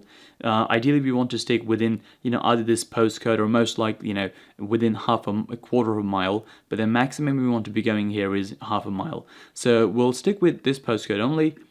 We'll select 2-bedroom because, we're going to turn this property into a 2-bedroom property. We want to select flats and apartments because, well, this property is a flat. And then we can also click this button here which says include let agreed properties. What this will do, this will show you properties which have recently been let on the market. Now, this is very useful because if there are properties which have been let, then that gives us a good indication, well, properties are renting at that particular price. So then we click find properties, and as you can see, there's actually no properties in this exact postcode. Now that isn't too surprising because that just means that within that particular building something hasn't been rented out, and like there isn't something to rent within that building right now. That's not very uncommon at all. So you can simply click a quarter mile. Now once you select a quarter mile, you see that there's a lot more properties on the market, and now all we have to do is, well, simply find the ones which are 2-bedroom properties which are, ideally in a good standard, but any standard we can write down for the time being, and are ex-council. So if we open up the first one here, we can see that if you look in the floor plan, and even if you make this bigger, we can see that this is a 2-bedroom property. Now we need to know, well, is this private or ex-council? This picture suggests to me that it is ex-council. I'm just going to see if there's any more pictures of the outside, but I'm pretty sure this is ex-council. Yep, this is an ex-council building, so this property is fine. So what we need to do now is we need to move this onto the deal analyzer. So if I go back onto the analyzer, the first thing it says is, well, what is the rent for this comparable property? And the rent in this case is down here, which is 1550. So I can input this 1550. The condition looks pretty good. It doesn't seem, absolutely brand new. The kitchen seems a bit old, slightly off the hinges. The bathroom again does seem a bit old, but it doesn't seem in bad condition overall. So I will give this a 6 out of 10. The building type we've already established is ex-council flat. The proximity is 0.25 miles from the property. The reason we know that is because we've searched within half a mile of the property. Now, if you want to be exact, you can change it to this one here, which is, it tells you exactly how far it is from our property, the postcode, and it is 0.21 miles. So I'll change this to 0.21.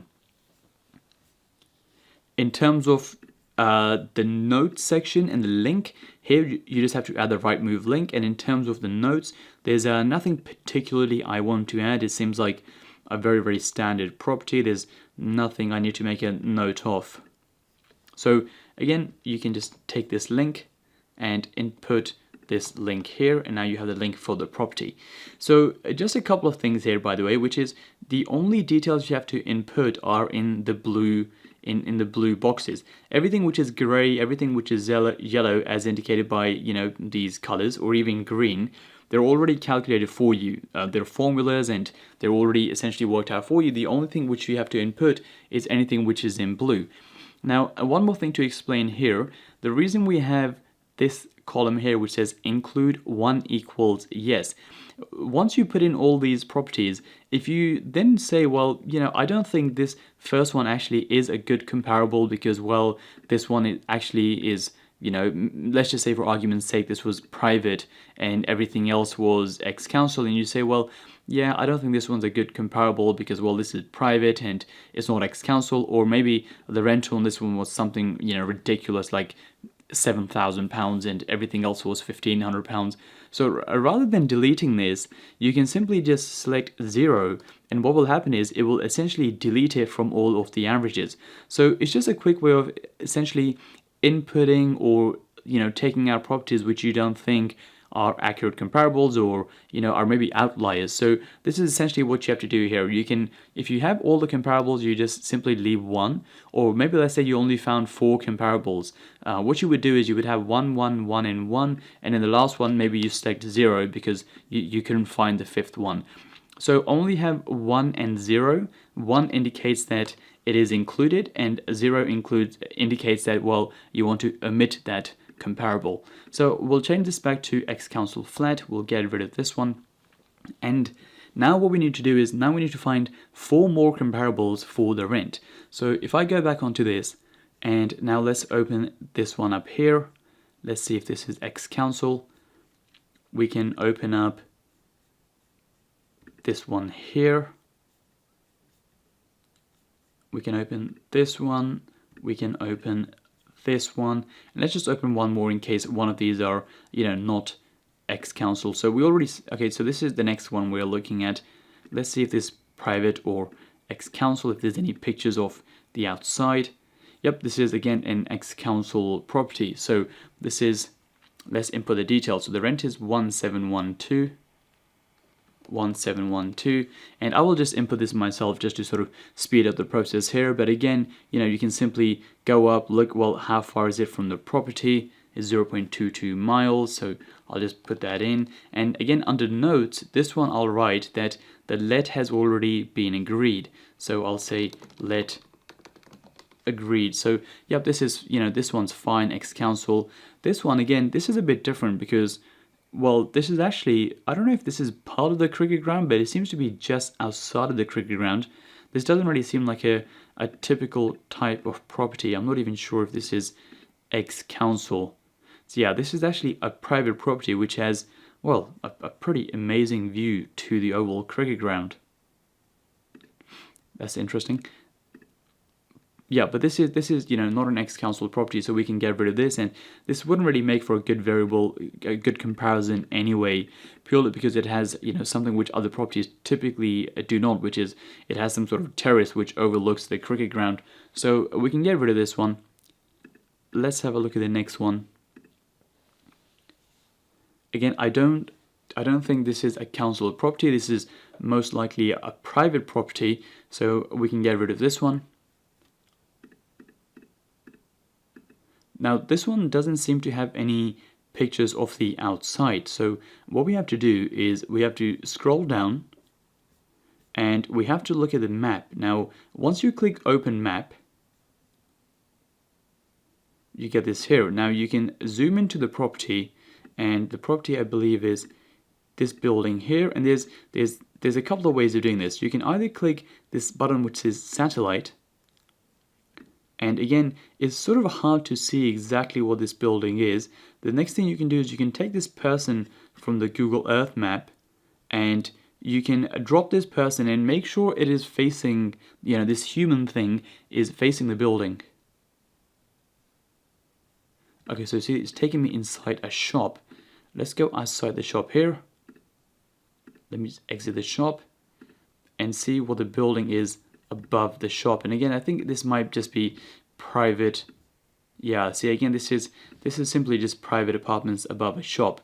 So we can't really use this as a comparison, but that is again a good way of identifying, well, is this a private building or is this an ex-council building? So we can get rid of this one, and now we move on to the next. So I believe this is probably not council either. I believe this might be a private apartment. So we can get rid of this one, and now so we are still on essentially 2 because, well, this is private as well. So now we essentially just keep scrolling until we find some more. So as you can see, we've already done this one. This is the next council. I can see from the picture outside. Sometimes you can even just scroll through here and see which ones are ex-council and which ones aren't. So you can see this is ex-council. Again, if I just keep scrolling here, again, really interesting, has a view to the cricket ground, and it's not ex-council anyway, so we can move on. This one doesn't have any pictures of the outside. Now we could simply just go into maps and have a look that way, but I'll just move on for the time being for the sake of this exercise. And this one is ex-council, so we can open this one up. And again, I believe this one might be ex-council as well. This does look like an ex-council property. But again, it's not exactly a good comparable because this one is above shops, whereas the one we have is not above shops. So we can leave this one.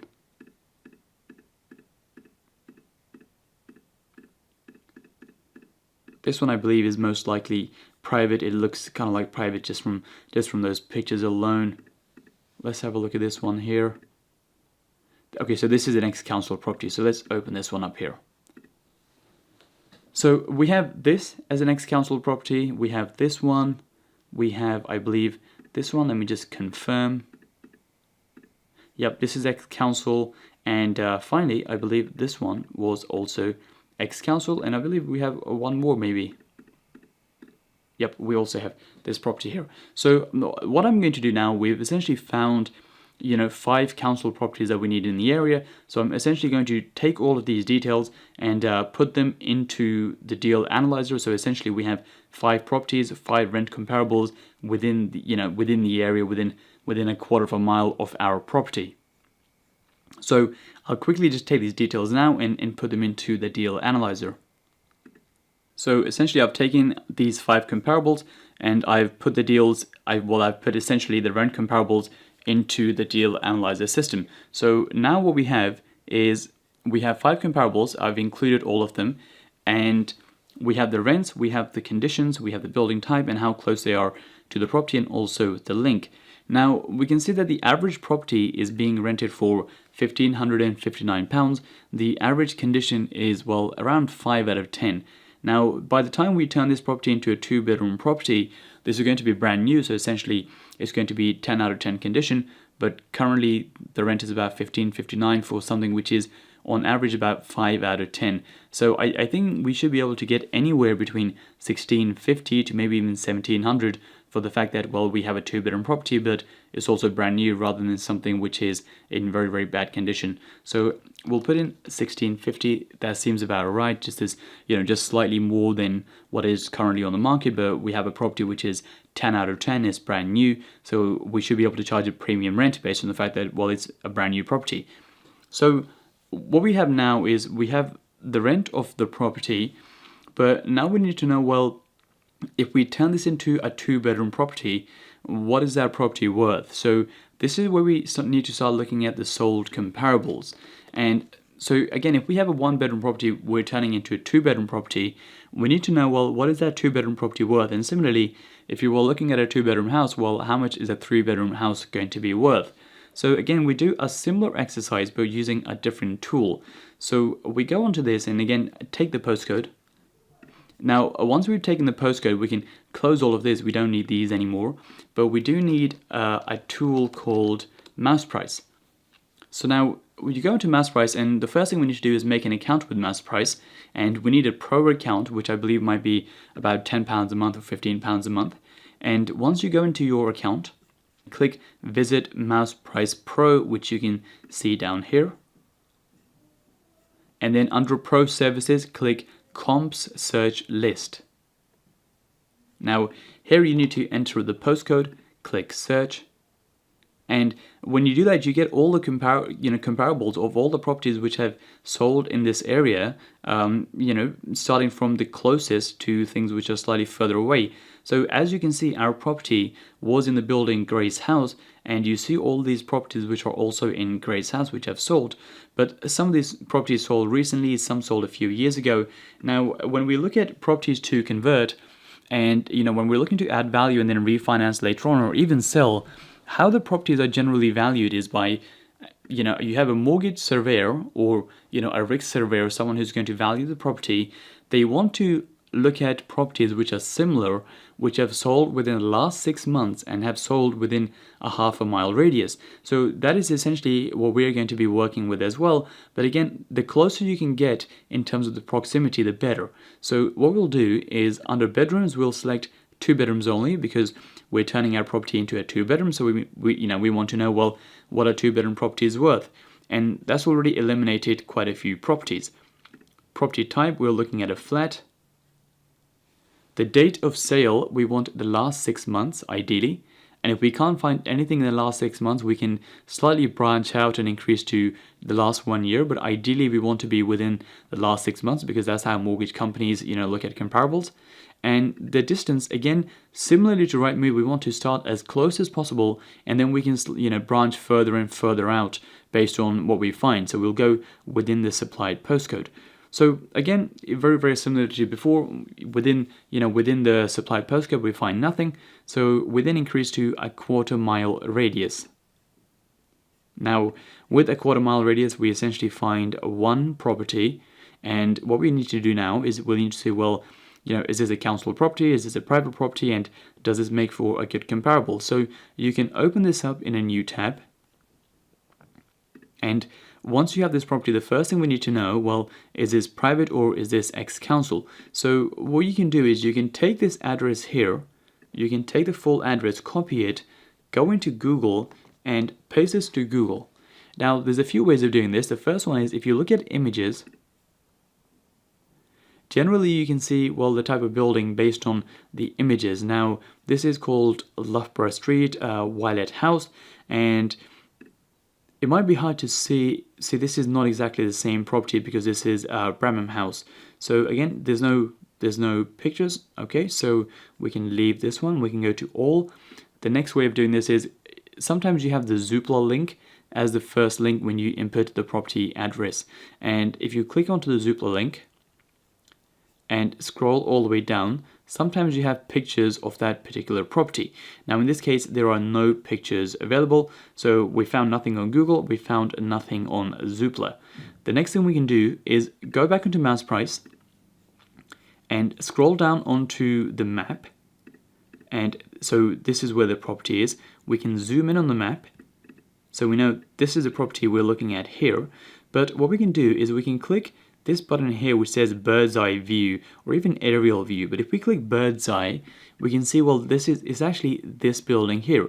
Now I can tell this is an ex-council building, but as you can see, this has 1, 2, 3, 4, 5, 6. It has 6 floors, and it might even have 7 floors. I think I've miscounted. If I zoom in, it might even have 7 floors. So I believe I can't see properly, but again, 1, 2, 3, 4, 5, 6. Yeah, I think it has 6 or 7 floors. Now, this doesn't make for a good comparable because the property we are looking at is 1, 2, 3, 4, 5 floors, and this is a high-rise building, or it's definitely bigger than the property we're looking at in terms of floors. So that doesn't make for a good comparable. So we can essentially leave this one for the time being because we're not going to use it. And we can then branch out and make this slightly bigger by going to 1/2 mile radius.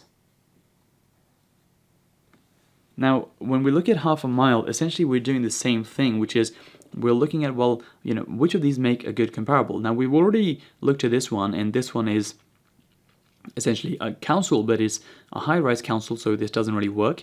We then go on to the next one. And once we open this one, again, we do the similar exercise. We take this and we put this onto Google. And again, under images, we can see that, again, we can't really tell too much. So we go back onto Zoopla. Look and see if there's any pictures. Oh, see, this one now does have pictures. And again, this is this type of property. So again, it's not exactly the same type of property. This might be ex-council, but it is most likely private. And so therefore we can eliminate this one because it is not a good comparable. So we can eliminate both of these.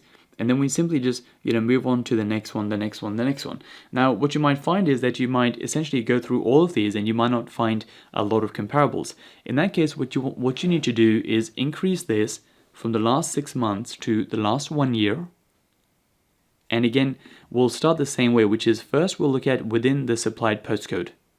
And again, within the postcode, there's nothing, so we go to a 1/4 mile. So last time, the only one we had in the 1/4 mile was this one here.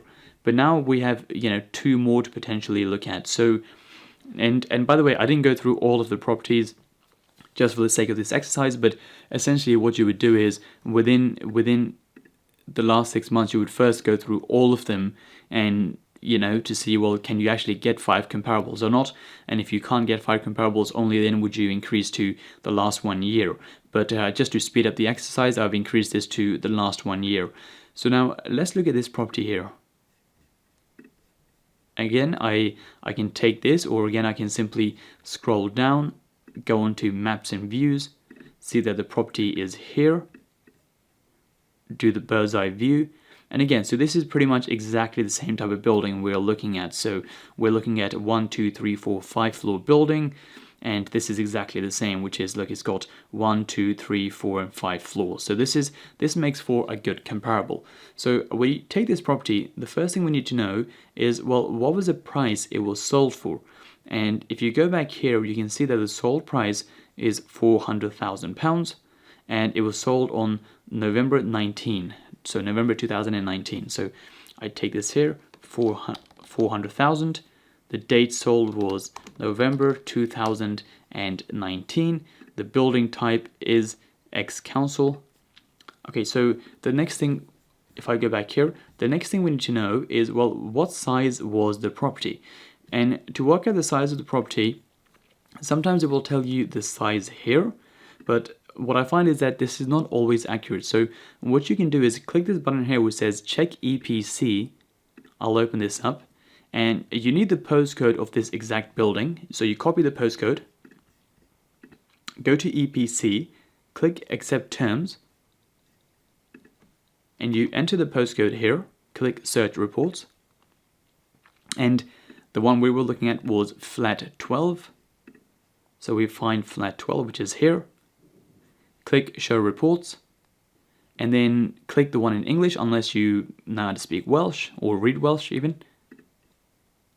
And what that will do is that will actually download the energy performance certificate for that property. The reason we need this is when we open this up, it will actually tell you the size of the property. Now the size of this property is 39 square meters. So this is what I meant, that sometimes this is not exactly accurate, but the true size is 39 square meters, and this is done by the energy performance certificate people when they viewed the property, date of assessment 2017, so pretty recent. So this is the size here, which is 39 square meters. So I take this, I put 39 here. Now in terms of the condition, now sometimes you have pictures and sometimes you don't. So again, I can close these now as we don't need this. I can take the full address and I can put this into Google and try to find the Zoopla listing, which is typically always the first one. And then I scroll down, and again, see this time you do have pictures. Now you don't always have pictures, but this time you do. So the condition, it seems in pretty good condition. Maybe they've had a lick of paint, and okay, so the bathroom's relatively old, the kitchen's relatively old. And I believe this is a ground floor apartment. So the condition isn't the best. It's not brand new. I'd probably give this a 5 out of 10. So the condition's 5 out of 10. The proximity to our property. So if we're looking at this one here, which is the proximity, if I go back here and actually go back into even the main mouse price thing, it will tell you that it's 0.2 kilometers away. Now this is done in kilometers for some reason, I don't know why, but you can put 0.2, but just keep in mind that this is done in kilometers rather than in miles, but that will give us a good approximation. So we know what the proximity is, and I will change this to kilometers just for the time being, and then under notes I'll just write ground floor, just some, just helpful to know. And finally we need to know, well, the link of the property. So I would actually input the Zoopla link in this case, purely because, well, this one has some more information, purely because it does have the pictures. If the Zoopla link didn't have any pictures, I would just put in the mouse price link, but since there are some pictures, and if I want to see the pictures again, I can do quite easily, I'll just input this link here. So I input the Zoopla link, and that is the first one done. Now we look at essentially the next one. Well, okay, so we've done this one. We now look at, is this property here, is this an ex-council property? So we open this up, and again we can simply just scroll down. Again, go in bird's eye view. So this, I believe, if I spin this round slightly, is this property here, which is 1, 2, 3, 4, 5 floors. So again, this is a good comparable because it's very, very close, and the building is, you know, pretty much exactly the same as the one we're looking at. So this is fine. So we'll use this as a comparable, and I'll take all the details just exactly like what I've done before, and I will put them into the sold comparables. So we do that now, and now because we've looked at all the properties in a quarter mile, we now increase this to a half a mile. And again, we do the same exercise. So I believe we've looked at the first 3. We look at some of the other ones now, and we essentially, you know, go through all this list until we find 3 more comparables. Now, we can open this one here, but generally I already know this is not going to be an ex-council property, purely because ex-council properties are normally have some sort of name for the building, and because there's no name, this is flat 48A, this is most likely going to be a house which was converted into flats. But if I open this up, you can do the same exercise, and you can go through this and, you know, determine what this is. So if I click OK, zoom in, and go on aerial view, so you can see this is a house which was converted into flats here. So this is the house, and the reason I know this is because in the address it is 41A and then the street name. Now you typically only get that when you have, you know, house number 48 was probably converted into multiple flats. So we can get rid of this. Again, this will be a similar situation, which is 317 Kennington Road. Again, this will be a house which was converted. We can open this up, but again, this will be exactly the same thing, which is flat 1 to 4, number 11. So the house will be number 11, and someone would have converted. And you can double check these, but most likely that is the case. So I'll simply ignore these ones for the time being. Now, of course, if you were looking at a private property, then you wouldn't ignore these because, well, these would make, you know, these would be the comparables you need in order to determine the value. So now let's open this one here, which is Palm House. Now, because it says Palm House and gives a building name, it might be council now, or it just might be a private building. Because it's called Palm House, I believe it's probably private, but let's have a look. So see, this is really interesting. Now when I've gone onto this, you can see that it's actually just an empty plot of land, and where the pin is, that means this property has probably recently been developed, and most likely it's going to be a new build building, because, well, currently there's nothing here, and most likely a developer has bought this piece of land and built something here. So I can verify this by, again, taking this and, you know, taking this address and putting this into Google and going into even images and just seeing. So, you know, you can see this is a brand new development, and again, that makes sense because there was an empty piece of land here. So again, we can ignore Palm House. Again, this is Palm House again, so we can ignore this one here. Let's open this one. Now, when we open this one, again, similar exercise. We go down here, we go on the bird's eye view, and this is interesting. So I believe, again, this is probably most likely a house converted, I believe. I can Google this and just to get a better view. And if I go on to images here, again, this is not exactly the same type of property. This might be purchased by the council at some stage, you know, potentially, but again, this most likely this is a private property, so we can ignore this one here. Let's move on to this property here.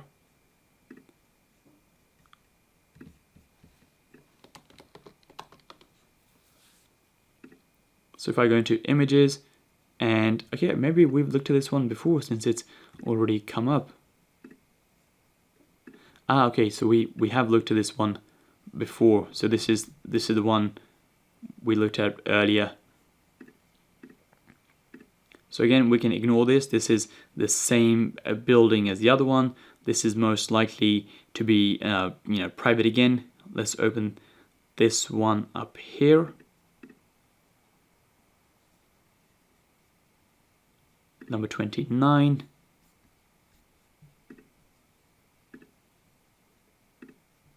And And again, we're essentially going through them one by one. Now this could be interesting. Let's have a look at this. But I would actually not even include this one potentially, because as you can see, this was purchased for £185,000. This is a clear outlier when you look at everything else. Now this might have had a short lease, or maybe a family member sold it to another family member. I don't exactly know what the situation is, but this wouldn't really make a good comparison anyway, purely because, well, it was sold for £185,000, which is not very realistic unless there was some sort of issue. So for that reason, we can get rid of this one, and we essentially just keep moving through these until we find 3 more, because we already found one. We have one here which we found, and we need 3 more. So, and if you can't get 3 more, even if you can get a minimum of 3, that should be fine. So now let's open this one here. I'm hoping this was ex-council, because, well, we've seen quite a few already. Let's open this one, go on bird's eye view, and again, this is ex-council, but it is a lot bigger. So I believe 1, 2, 3, 4, 5, 6, 7 floors. So ex-council, but it's 7 floors, so I don't want to include this one. Then we go on to the next page. So this building is the same as this building, so we can ignore this one. And I'm just going to find some random ones which have maybe like a building name, and I think can make a good comparable.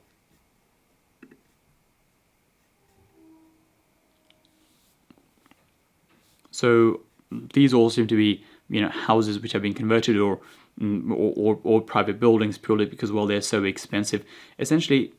And now we can go through this one here, and we go into maps and views, go on to bird's eye, and this is council, and this is 1, 2, 3, 4, 5 floors. So again, we can use this one as a comparable. So now we have this property here, which is also a good comparable. It is, it's still within half a mile, but it's really on the edge of the half a mile radius. And we have this property here, which is closer, but this is the one which was 7 floors as opposed to 5 floors. But because we can't find any more which are exactly the same within half a mile and within the last 1 year, these are the ones we'll be taking. So what I'm going to do now is I'm going to take the details of these 3 properties and do exactly the same exercise in order to fill in all of the information here, and put in the size, put in the conditions, and put in all of the links. So I'll quickly take these 3 properties and input all of the details. So what I've done now is I've taken all these 5 comparables, 4 comparables, and I've put them onto the deal analyzer. Now I've input all the details here, and I'll just quickly go through them now. So we have 4 comparables. Now sometimes in your area, based on your area, the property type, you might have a lot more comparables, you might have less comparables. Ideally, we'd want a minimum of 2 or 3 at least, which are good comparables. But you see based on the building you are in or the location you're in how many you can get. But ideally we want 5, but at the minimum we want at least 2. And like I said, sometimes you have more, sometimes you have less. So if we look at these comparables, now if we look at the 4th one here, let's just start from this one here. Now this is a good comparable because it is ex-council, it is within half a mile, but it is actually on the 7th floor, and the buildings we're looking at are low-rise buildings with a maximum of 5 floors. So I don't think this makes the best comparable, so I'm going to change this one to a 0 for the time being. And the last one I'll change to a 0 because obviously we don't have any comparables in this last field. So we'll change this one to a 0. And then we'll look at the top 3. Now, in terms of the top 3, we have this one here, which is on number 3. This is an accurate comparable, but one of the problems is that it is slightly further away, 0.8 kilometers.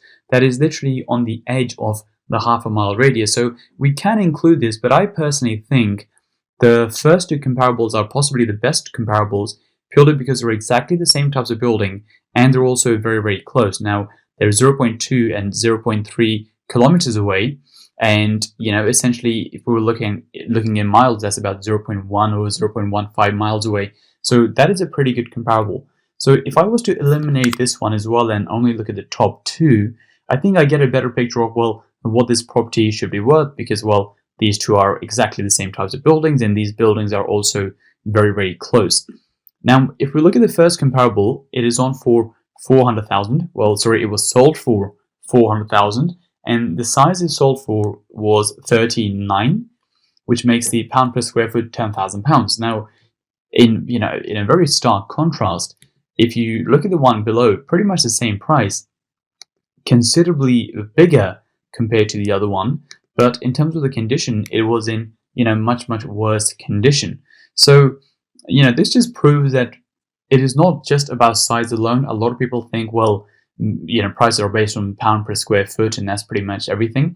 But that's not entirely true. It's based on condition and other variables as well. And you can see that exactly from this example here, which is properties are very close to each other. One is in much worse condition, and even though it's bigger in size, they're pretty much sold for exactly the same price. So I think the first two probably make a good comparable. Our property is 58.8 square meters, which is closer to this one in terms of size. But once we've done our refurb, our property is going to be brand new, so the condition is going to be 10 out of 10, not 5 out of 10 or 2 out of 10. So that is one data set we can use. The other thing is, once you've spoken to the agent, you should have asked them for some comparables. And if they've sent any comparables, you can input those comparables in here using the agent's comparables, again, for 2-bedroom properties. And you can then compare, well, okay, I've got a property which is this size, and how much should it be worth, and what's the closest comparable. So you have your own sold comparables, and you also have the agent's sold comparables. And essentially what you're doing is you're looking at both of these data sets and working out, well, I think this is what the price should be based on all the information I have. Now, in this case, because I haven't called the agent, I don't have any information in this in this box here, but I'm going to be using this information here, essentially in the first 2 rows. So in both the cases, the property prices are about £400,000. One is small, one is much bigger. Our prices, our size is somewhere in the middle of these two, but our condition is going to be much better. Our condition is going to be 10 out of 10, as opposed to something which is 2 out of 10 or 5 out of 10. So I think because it's going to be brand new, and because the sizes are sort of in this range here, and this was sold for about $403.95, I think we can probably charge around the 430,000 mark. And I've come to this conclusion because even if you look at this property here, it has a bit of a ceiling at 440, because it doesn't matter how good the condition is, it doesn't matter if you put gold in the property, at the end of the day, it's still an ex-council 2-bedroom property in that particular area. So because if I look at this immediate area, this one sold for 440, it was on the 7th floor, ours is pretty much the same size. Actually, I'm going to increase this slightly to 440 because of the fact that, well, someone did pay 440 for a 2-bedroom property in this area. Even though I think these two comparables are closer to ours, these two are also in much worse condition. And because ours is going to be practically brand new, and we're going to be spending a lot of money on a refurb, then we can argue that our property should be worth around this mark. Now, what you can't do is say, well, because ours is brand new, it should be worth 500 or 600. Because like I said, there is a bit of a ceiling, and this is why it's always helpful to have as many comparables as possible, because you can look at, well, okay, this isn't exactly the same as mine. This is slightly worse in my opinion because it's on the 7th floor, but it does say that, well, someone did pay £440,000 for a 2-bedroom ex-council in that area, so it wouldn't be unreasonable to think that we can charge something similar. And people did pay $400,395, but in much worse condition. So if we had it brand new, then could we charge a bit of a premium? So you input your GDV here, which basically means the development value, the gross development value, once it is a 2-bedroom, and you input the rent here. So those are the two main things we essentially need to work out when it comes to the valuation sheet. Now we move on to the next sheet, which is the deal analyzer sheet.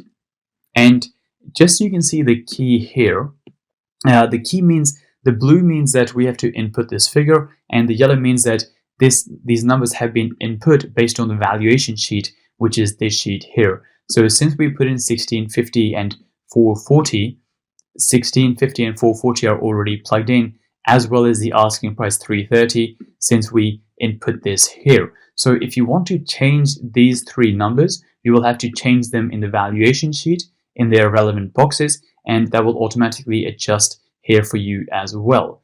So the next thing we need to know, or the first thing we need to know, is the purchase price. Now, for the time being, we'll leave the purchase price, not 3.3 million, we'll leave the purchase price the same as the asking price, because we'll see, well, at the asking price, what does the deal look like, and how much of a discount will we need in order to make this a good deal. In terms of the total refurbishment, if you have some builders and you've done the builders exercise, you will have some sort of estimate from your builders in terms of how much how much a 1-bedroom into a 2-bedroom will cost, or how much will a 2-bedroom house converted into a 3-bedroom house will cost. So generally, let's put in about £35,000 in terms of the refurb, or it could be slightly more, it could be slightly less based on where you are and based on the builders you found. But let's put in roughly around this sort of figure here. The first big box we get onto after the initial details is essentially the details about the bridging loan.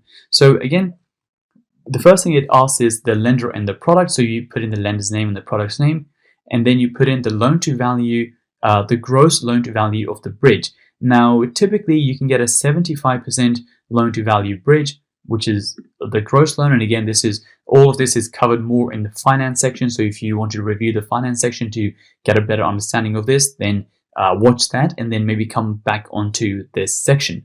So we input the loan to value, which is the gross loan to value, at 75%. And this is already calculated for you. So this means that if we purchase a property for example, this price here for £330,000, the bridging company will give you 75% gross loan of that. Now, typically there will be some sort of arrangement fee. Typically that is about 1%. The interest rate is normally around the 0.8%. It could be lower at 0.75% per month, around that sort of rate. Typically we're on the bridge for 12 months, and typically you will have 1% exit fees. Now, when you're doing the desktop analysis, you can leave in these estimates because these are very, very, very close to accurate. But when we come onto the full analysis will essentially just change these figures, or you can just delete these figures and input the exact ones once you've had the quotes back from the bridging company, from the mortgage company, and even the builder. So, but we'll leave in the estimates for the time being. Then you have a broker fee. Now, sometimes this can be free. The legal fees are about £1,500. The valuation fees are £750. And once you have calculated all the interest and all the fees, that will tell you how much of a net loan will you get. So here we had the loan to value, which was gross, and here we have the net. What that means, and again, this is covered in the finance section if you want to review this, but essentially what that means is this number here is the amount of money the bank will give you cash in hand. They won't actually give you 75%. They will give you 75%, but they'll hold on to all of the fees and give you the amount left after taking into consideration all of the fees. Like I said, this is covered in the finance section, so review the finance section if you want a deeper understanding of this. So the total cost for the bridging is £27,430. We now move on to the acquisition section. So in terms of the acquisition, we have the deposit, which is 34%. The reason this is 34% is because, well, the bridging company technically is only giving us 66% because of all the fees, and we have to come up with the remaining 34. So we can put in 34, that is already calculated for you at 34%. Then we have stamp duty, and again, stamp duty is already calculated for you, 16,400 in this case. We have solicitor fees of £1,500. Sourcing fee, because I don't use a sourcer, I've left this at 0. Searches about £350. Building control about £600. If you're using Smart Draw to create the drawings, the floor plans, about £10. And that will tell you the total acquisition cost, which is £130,290. So that means it will cost £130,000 in order to acquire this property, because of the fact that you have to pay a deposit, you have to pay stamp duty, and all those things. So £130,000 is how much you need in order to purchase this property and to essentially acquire this property. Then we move on to the project cost. So we have the refurb cost of £35,000. The contingency you can build in. I normally leave this to 0 because I find that the builder's estimate is normally very, very accurate, especially since it's a very small refurb. Lease extension, we aren't doing a lease extension in this case, and in most cases, we don't tend to do one, so we can leave this at 0. The utility bills and council tax we have put in. These are monthly costs, and since we're saying this is a 12-month project, i.e. it's going to take us 12 months to do this, we have equated for 12 months of council tax and 12 months of utility bills. We have the interior designer cost. If you're using an interior designer, you input the fees. And then we have some cost for the furniture, which is typically about £3,000. So the total refurb cost, or the total project cost, comes to £42,100. Then we move on to the section with a mortgage. So again, with a mortgage, the first thing we have is a lender and the product. This time you have 3 options. You have the variable mortgages, a 2-year fix, or a 5-year fix. Now, typically we go for a 5-year fix, so you can leave this like it is currently. The loan to value you end up receiving is 75%, and unlike the bridging loan, this time you do actually get 75%. The mortgage rate is typically about 3.6% for the 5-year fix, but again, it's one of those things which changes, every month, and every few months this will be different based on what's happening in the economy. The rental coverage requirement, so this is your mortgage stress test requirements, and this is already calculated for you based on your product. So for example, if you have a 2-year product, as you can see, these numbers change because the stress test requirement is different for a 2-year product compared to a 5-year product. And what this is really affecting is this figure down here. So it says that the rent must be greater than this particular number, because this is the stress test calculation. So when you have the 5-year fix, the rent has to be greater than £1,237. But if you have a 2-year or even a variable, you can see this is jumped up by a couple £100 because the stress test requirements are much, much higher and they're much, much tougher. Now, in either case, this is actually okay because, as you can see, our rent is 1650. So whether it is a variable or whether it is, essentially a 5-year fix, in either case, it does pass. But as you go to more and more expensive properties, you typically need a 5-year fix because your rental requirements are much, much lower, since your stress test is much, much more lower compared to the variable and the 2-year fix. But again, this is covered in a lot more depth in the finance section, but I'm just giving you an overview of what these numbers are and how they're calculated.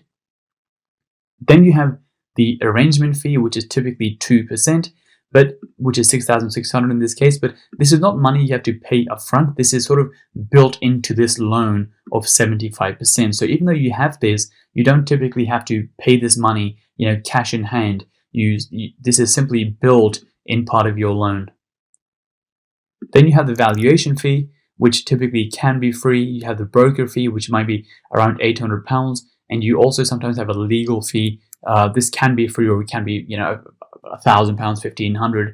So typically, you only have to pay around £800 plus any valuation fees, plus any legal fees out of your own pocket. The rest is sort of built into the loan. When I say the rest, I mean this is really the only cost in this case. So this is built as part of the loan. We then have the marketing cost. So the marketing cost is, if you have any professional pictures done, that might cost you about £70. If you have a letting agent, they might charge you, some fees in terms of, letting the property out, and they might have their own fees, whatever their fee structures are, in terms of, finding you a tenant. So because we do this ourselves and we self-manage, we normally leave this to 0. Then we have the cash flow component. So I'll just make this slightly bigger. We have the rent, which is £1,650. In terms of management, we self-manage the property, so we leave this at 0. If you're hiring a letting agent, they will typically charge you about 10%. So you can put in 10% if you have a letting agent, or 5% if you get a really good deal, or 0% based on the fact that if you're self-managing yourself. You then have the mortgage payments. You then have the maintenance buffer. So we leave in a 5% maintenance buffer in case there's any sort of things we have to repair and so on and so on. And I recommend you leave this one at 5. You have the gas safety checks. Again, this doesn't really cost much money at all. You might have a service charge if this is for flats only, and the service charge might be £100 a month. It might be £200 a month. It just depends on what type of building you have. Now, this particular case is a council building, and that's typically around £100 every single month. The ground rent is normally about £10 a year, so I'll just put this as £1. It's very, very low on ex-councils. On private buildings, it might be slightly more. Now, if you have houses, then you don't have either of these costs, but for flats, it's roughly, for ex-council, it's about £100 and about £1 a month for the ground rent. It might be more for private. You have building and content insurance, again, very, very cheap, about £10 a month.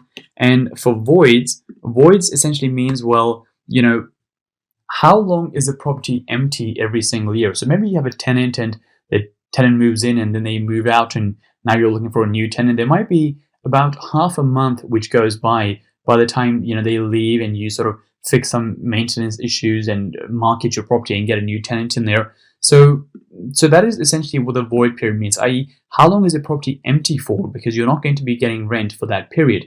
So you can select no voids, or you can select half a month or 1 month. I'll typically leave this to about half a month every single year because that seems realistic. You typically won't get more than one tenant moving out every year. So if you have one turnover or one change, you can normally do that within 15 days, within half a month. So we'll leave this one at half a month. So that means your cash flow is 397.75 every single month from this property. We then look at the key metrics. So in this case, the total cost is £419,000. That is how much money, that is the total cost of the project, including, the purchase price, all those sort of things. The total equity invested, what this means is, well, how much of your money have you put into this deal? So how this is calculated is, if you look at your acquisition cost, it is £130,000. This is how much money you need. But we typically pay for the refurb as well. So if you add this and this, you get to 172. Now, you don't necessarily have to pay for this. You can get a bridging loan for the refurb as well. So therefore, technically, the only money you need is 130, not 130 plus 42. So in this case, it says, 174 because it assumes we pay for the refurb as well. So I'll just put in brackets, refurb, included. So if you don't pay for the refurb yourself and get the refurb as part of the bridging loan, then this is considerably less. This will only be, this figure here, which is £130,000 plus 800 plus 70, but you'll save this £42,000 here. So then you have the profit, how much profit you're making on this deal. So the profit currently seems pretty low at about £20,000 based on the purchase price. You then have the profit on cost. What that means is, well, if you made £20,000 but you had to spend £420,000, then you've only made a 5% profit because 20,000 is, roughly 5% or £420,000. Next, you have cash surplus, which is essentially how much money you get back out of the deal. Now it says ignore if this is in brackets, because if this is in cash surplus, what that means is, well, let's say you buy a property, you add a ton of value, and when you go for the remortgage, because you've added so much value, hypothetically, that the bank actually gives you some extra money on top purely because, well, you bought it so cheap and you added so much value. Now, that is very, very hard to do, and that doesn't really always happen. So that is essentially what cash surplus means. The reason it says ignore this if this is in brackets is because if it's in brackets, that basically means it's a negative, i.e. this field is the same as the next one, which is money left in. As you can see, the numbers are exactly the same. If this is in brackets, you haven't actually got the extra money from the bank. It just means that is how much of your money is now left in the deal. So once you bought this property, added your value, refinanced the property, you have £89,000 left in the deal. And so these two numbers, the cash surplus and money left in this case are exactly the same, but because this is in brackets, that means there's money left in. If this was positive, that, let's just say hypothetically, if this said £20,000, the bank will give you £20,000 extra once you refinance the money. So in this case, your money left in would be zero. But because there is money left in, you can simply ignore this since it's in brackets and just look at the next one. That means £89,000 of yours is left in the deal. We then look at the gross yield. This is essentially your annual rent divided by the value of the property. The net monthly cash flow we've calculated here, which is the monthly cash flow every single month. And then we have the ROCE. What this means is that, if you're making £397 every single month, that means over the course of a year, you would have made, 12 times, this amount here. So you would have made close to £5,000.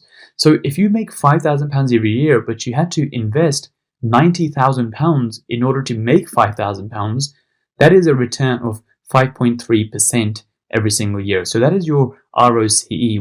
That if I invest £89,000, how much am I making, every single year? You're making a 5.3% return. And again, how this is calculated is simply by looking at how much money you make and dividing it by how much of your money that is left. So I make 4,773 every single year by investing 89,000, which means I'm making a 5.3% return. And then finally, we have the ROCE, or what I say, the ROI, pretty much the same thing, multiple, which means that if I had bought a property worth £440,000, the reason I say 440,000 is because this is, what we're saying the property is currently worth. If I had bought it £440,000, fully refurbed, all done, I don't have to touch it, I don't have to do anything, all I have to do is rent it back out. And if I rent it back out, I can rent it for £1,650 every single month. I'm going to make a certain return, right? I'm going to make a return on my investment. Now, when I look at BRR deals, especially if I'm holding the deals, I want to be making at least 2.5 times the return of what I would be making if I'd simply just bought it outright. Now, what that means is that, because we're doing this clever strategy of taking a property, adding value, pulling our money back out, I want to be rewarded for that. And to me, a good deal is that I want to be making 2.5 times the return compared to the person, or, the person down the road who simply just goes to the, to the estate agent and just buys a property off the shelf ready to go. I want to do 2.5 times better than that person. So currently, I'm only doing 1.6 times better than that person, but I want to be doing 2.5 times better because that is my deal criteria. That I want to be making a much, much higher return compared to people who just buy properties normally. So, think about the average person who... So maybe you've done this in the past, which is you found a property, you like the property, and you've simply, saved up a lot of money from your job and you've just bought that property and rented out. But because, and you would have got, a certain return, maybe a 3% return, a 4% return, whatever that return is, you would have made a return on investment. Now, whatever that return is, by doing this strategy, I want to be making 2.5 times that return, so I don't have to keep buying more and more properties. The ones I'm buying, I'm making a lot of money, I'm pulling out a lot of my money and then, investing that money very, very carefully again and again. So every time I invest, I'm making 2.5 times a greater return than just simply buying the property normally. So that is what this tells me here, which is currently it's only 1.6. I want to be making 2.5 if I'm holding. And that is exactly what you can, see here under deal criteria, which is that the criteria for flip is I want to be making a 20% margin on profit on cost. So this figure here, profit on cost, has to be 20% for it to be a good deal. And for holds, I want to be making 2.5 times the ROCE compared to what someone makes normally. So if someone makes, let's say a 4% return normally, so I'll just give you an example. Let's say someone makes a 4% return on ROCE normally. I want to multiply that by 2.5 times, and I want to be making at least 10%, on the same property that someone's only getting 4%. So that to me is a good whole deal. And if I look at the numbers currently, I'm only making a 5%, profit on cost, 4.9%. If I just add in one more decimal, you can see that it's 4.9, same as this. And my current when it comes to hold is 1.6, which is the same as this. So therefore, currently it's not looking like a very good deal, and the deal criteria is actually failed because, well, it doesn't pass any of those. And now, depending on the strategy, you would want to work out, well, which one do I need to look at? I don't look at both. I only look at the strategy I'm currently doing. So if I was buying to sell, I would only look at this one. And if I'm buying to hold, which is what I normally do, then I only look at this one and I ignore the one above. So what you then need to do is work out, well, okay, currently I'm not meeting the criteria, but at what purchase price do I meet the criteria? And the way you can do that is very, very simply by clicking this button which says check. And if I press check, what happens is these numbers have now changed. So now these numbers have changed and adjusted to what we need to pay in order to meet these criteria. So for example, let's just say for argument's sake that we're looking at this property to buy and hold. So it is saying that if we can buy this property for £301,417, then this criteria will be met. The hold criteria will be met, and this will be a good deal. So if you want to verify this, you simply take this number, which is 301,417. I go up and I say, well, okay, for this property, I'm not going to pay £330,000, which is the asking price. I'm going to pay, let me just check again because I've forgotten. I'm going to pay 301,417. So £301,417. This is how much I'm going to pay for this property. And if I go down now, as you can see, the return multiple is now actually 2.5 times what someone would get if they had just simply bought a £440,000 property outright and didn't do any work, didn't add any value, didn't get any discount. So we're now getting a 2.5 times multiple. So that is the case here. This is how those are worked out by simply pressing this one button. Now, one thing you will notice is that even though the hold criteria is met, the flip criteria is not met. The reason is because generally you need a much bigger margin when it comes to flip deals, and that is normally what the case is compared to the hold deals. Flip deals are normally harder purely because you have to have a big margin in there in order to buy and add value and sell very quickly, whereas hold has its other benefits that the margin doesn't have to be as big because you will make cash flow over time, you will get appreciation over time, so you will benefit from other ways. So it's very important to stick to the criteria you're looking at, and generally, like I said, you can typically pay more money for the hold deals than you can for the flip deals. So as you can see, for the hold, even if we get it for 301, the criteria meets, but if we want to flip it, we have to get it for around £17,000, even lower than what is currently than 301,000 in this case. So we look at the holds and we say that, well, 301,000 is how much we need to buy it for. And then if we look at this section here, it says for viewing, well, okay, we're still on the desktop analysis. Should we view this property or should we not view this property? And if we look through both, then for flip and hold, the asking price is, well, exactly the same, £330,000. But in order to get this as a flip deal, we have to get it for £284,000. As a hold deal, £301,000. That means in order for this to work as a flip deal, we need a 13.7% discount, and as a hold deal, we need a 8.66% discount. Now, this meets the criteria because the criteria is that only view properties where you need a maximum of a 20% discount. Because, for example, let's say the asking price is £330,000 and you have to get it for £100,000 in order for that to be a good deal. Now, it's not very realistic that you're going to end up getting this property for £100,000 because that is, a massive discount. And I think you will just end up wasting a lot of your time going to viewings where you don't necessarily need to be going because, well, you're never going to get the property for a 70% discount or 80% discount. So I only view properties where I need a maximum of a 20% discount.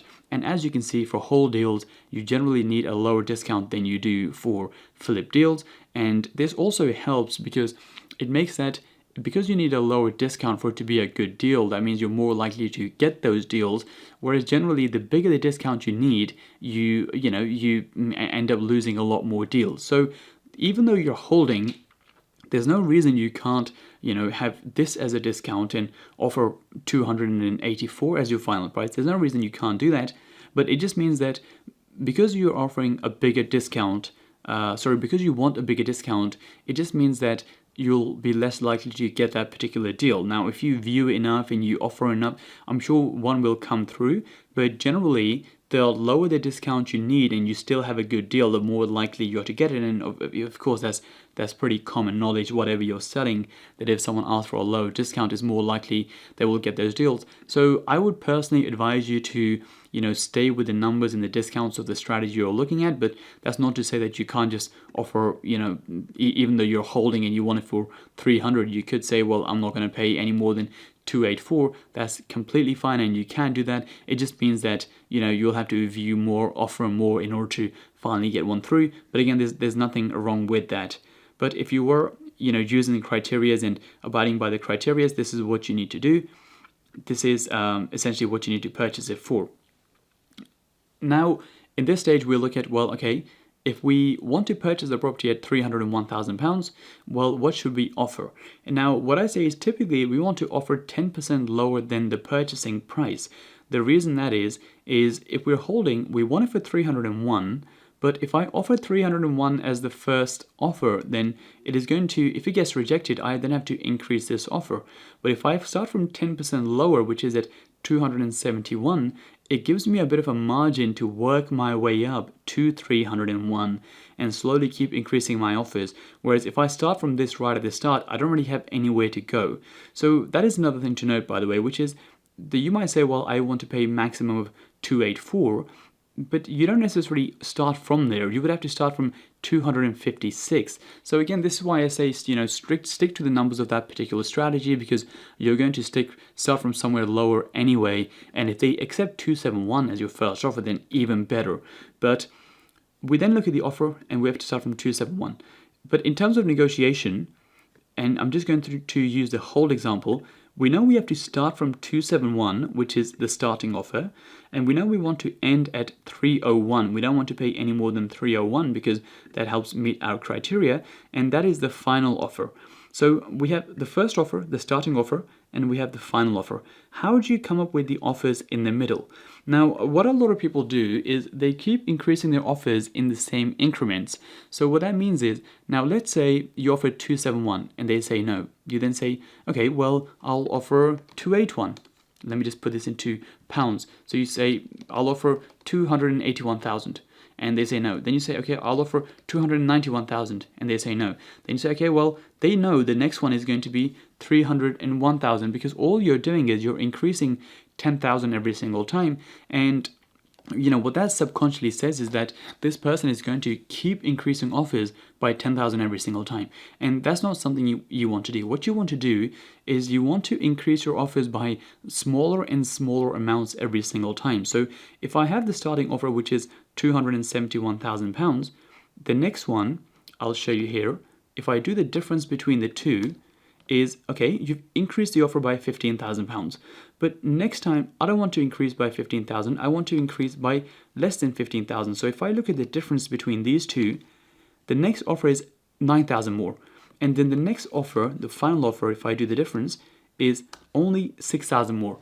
But what you're doing is you're increasing your offer, but every time you increase, it's by lower and lower amounts, because that subconsciously says that, well, this person has a final price he's working towards, and you're sort of converging to one point. But if you just increase by 10,000 every single time, the person thinks, well, you'll just increase by another 10,000 and another 10,000, and it sort of never ends. So these offers are already calculated for you. There's nothing you have to do, and like I said, the only fields you have to input are these blue fields. Everything else is already done for you, and these are designed in a way so your offer is, less every single time, and that is essentially what you want to be doing. You want to be offering less every single time, so they know that you're arriving to a point. So essentially, what we've done in this deal analyzer is we've looked at the rent comparables to find out, well, what the rental should be. We've then looked at the GDV to work out, well, what should the GDV be? And again, if we had the agent's comparables, the agent would have given you a price as well, and it might be 440, it might be slightly lower, it might be slightly more, and you use all that information to come up, create a accurate picture of what the price should be as a 2-bedroom property. We've then input all the figures in here, only the ones in blue. Most of these you can leave because they're very, very good estimates, and when we're doing the desktop analysis, all we need is pretty much the estimates. We've then input everything. We've looked at the key metrics. We've looked at the deal criteria. We've then, by pressing the check button, we worked out, well, what should the prices be for the relevant criteria to meet. That has told us how much of a discount we need. It told us how much to offer, and then it's finally told us, well, what is the starting offer, how do we increase the offers, and what is the final offer. And if you can purchase this property for an 8.66% discount, then that means you have a 2.5 times multiple of return compared to someone who has just bought this property the traditional way, which to me is a really, really good deal. So that is essentially how you do deal analysis and how you work out, well, is this a good deal or a bad deal? And more importantly, what price you have to pay in order to make this a good deal and make this a deal worthwhile doing, whether it's a whole deal or whether this is a flip deal. So in this section, we're going to be going through the deals funnel. Now, what exactly is a deals funnel? Why is a deals funnel important? So the first thing is, why exactly do we need a deals funnel? Now, the reason you need a deals funnel is essentially to monitor all your leads.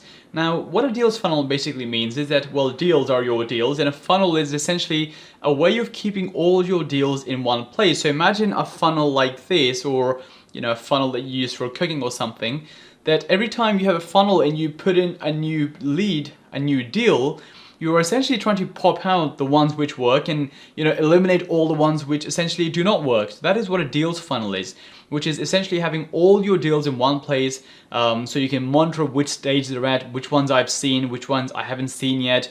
I've analyzed this one, I haven't analyzed this one. But by having a systematic way, by having a process, it will save you a lot of time, and it will save you a lot of confusion, because once you start looking at a lot of these deals, the big problem is that it gets very, very messy very quickly. So this is to stay organized, to become very systematic, to have a process of evaluating deals. This is a good deal, this is a bad deal, based on a set of criteria.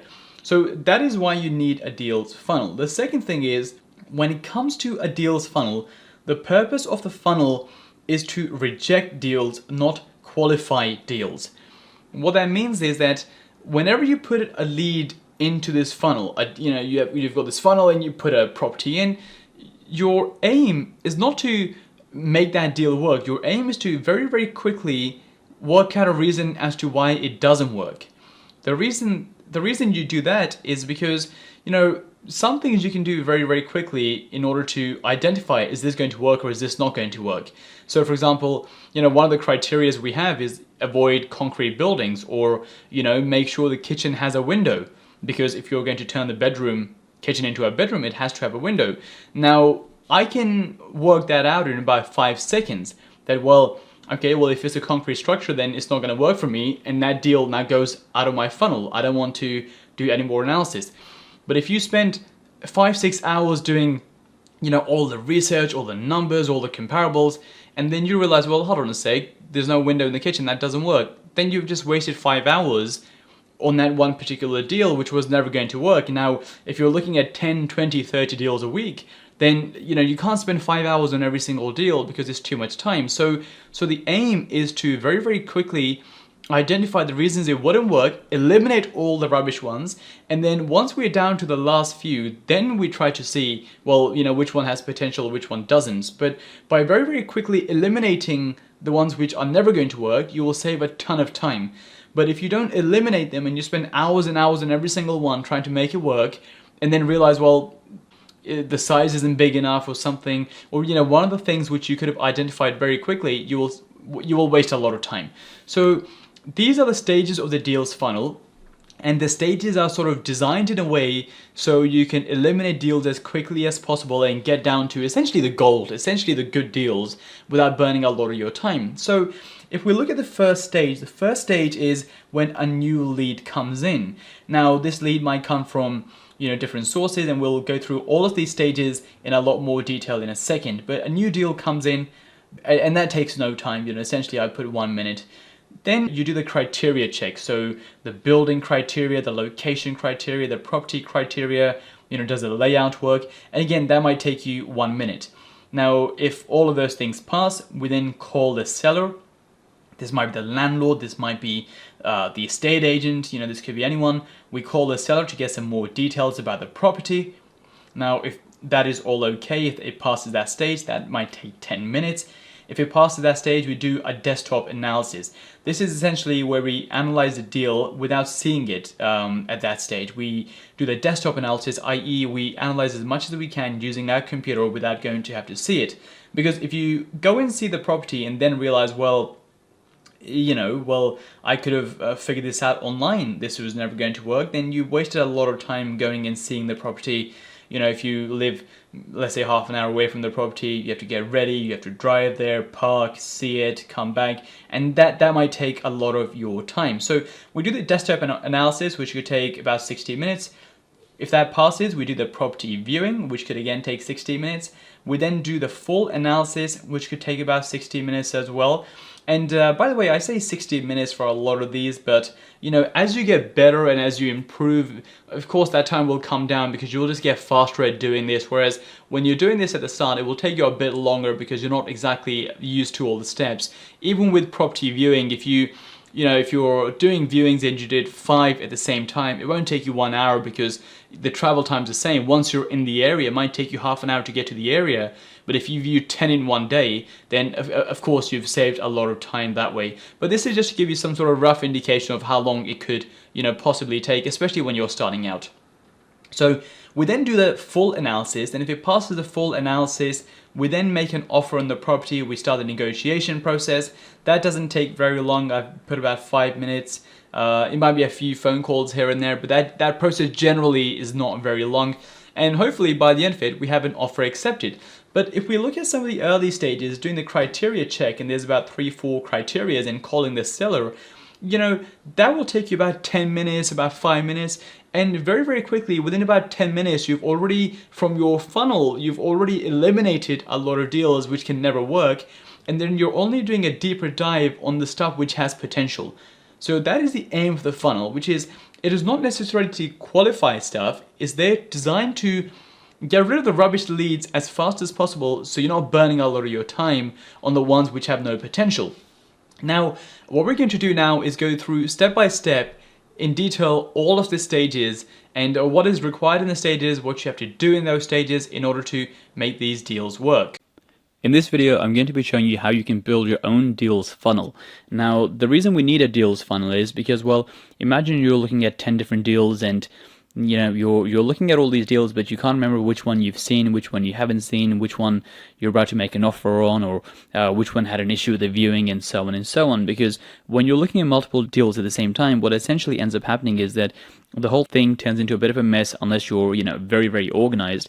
And essentially, this deals funnels basically allows us to be a lot more organized because everything is kept in one place. You know exactly which stage of the deals funnel the deal is at. So if you need any information quickly about that particular property, you have everything in one place. You know what is happening with that deal, what the progress is, which stage is it stuck at, or and so on and so on. So that is essentially the reason for having a deals funnel. And the way we're going to build a deals funnel is using this tool called Asana. Now, Asana is a task management app, and it can do quite a lot of other things as well. So you don't necessarily just have to use this for a property. You can use this for your other businesses, or even your day job, and so on and so on. It's just a very, very good way of staying organized and keeping everything in one place. Now, Asana, when it comes to the pricing, there is a free version. The free version should allow you to do most of the things that I'm going to be showing you today. If it doesn't allow you to do some of the things, then you might have to move on to the premium version, which is $9.49 per month. So now, once you made an account with Asana, you essentially end up on a page like this where you have to input a new project. Now, we can call the new project a deals funnel. this doesn't really matter. This is whatever your team is. My team is called Property Investing. It is public to my entire team. So now you can make this so it's just private to anyone who is in that particular project. This depends on if it's just you yourself in Asana, then obviously none of this really matters. But if you have a team or if you have business partners and different people want to look at different things, then you can obviously change that setting accordingly. Now when it comes to the default view, we want to go with a board view and click create project. Now what this does is the board view, essentially you have columns with different names, different progress stages and so on and so on, and you essentially have these cards which you can drag and drop. Now you probably have seen this in a lot of the new software these days when it comes to task management. So the first thing we need to do is change all of these columns to the relevant stages of the deals funnel. So if I take you back here and you look at the deals funnel, these are the stages, which is new lead, criteria check, call seller, desktop analysis, property viewing, full analysis, offer negotiation, and offer accepted. So these stages have to coincide with these stages up here. So essentially what you can do is you can change this and edit this to call it new lead. The next stage was criteria check. The next stage was call seller. Desktop analysis, property viewing, and so on and so on. And you can do this alongside this video, and you can just pause and play the video while you sort of build these stages. Full analysis is the next one, and the last two are offer and negotiation and offer accepted.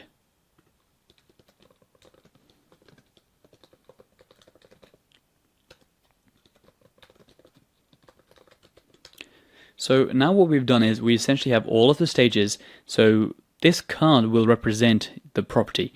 So for example, let's say the property is called property 1. This essentially is the first property you're looking at. Now once it goes on to this stage, you essentially just simply move the card there. Once it goes into that stage, you simply just move the card there, so on and so on.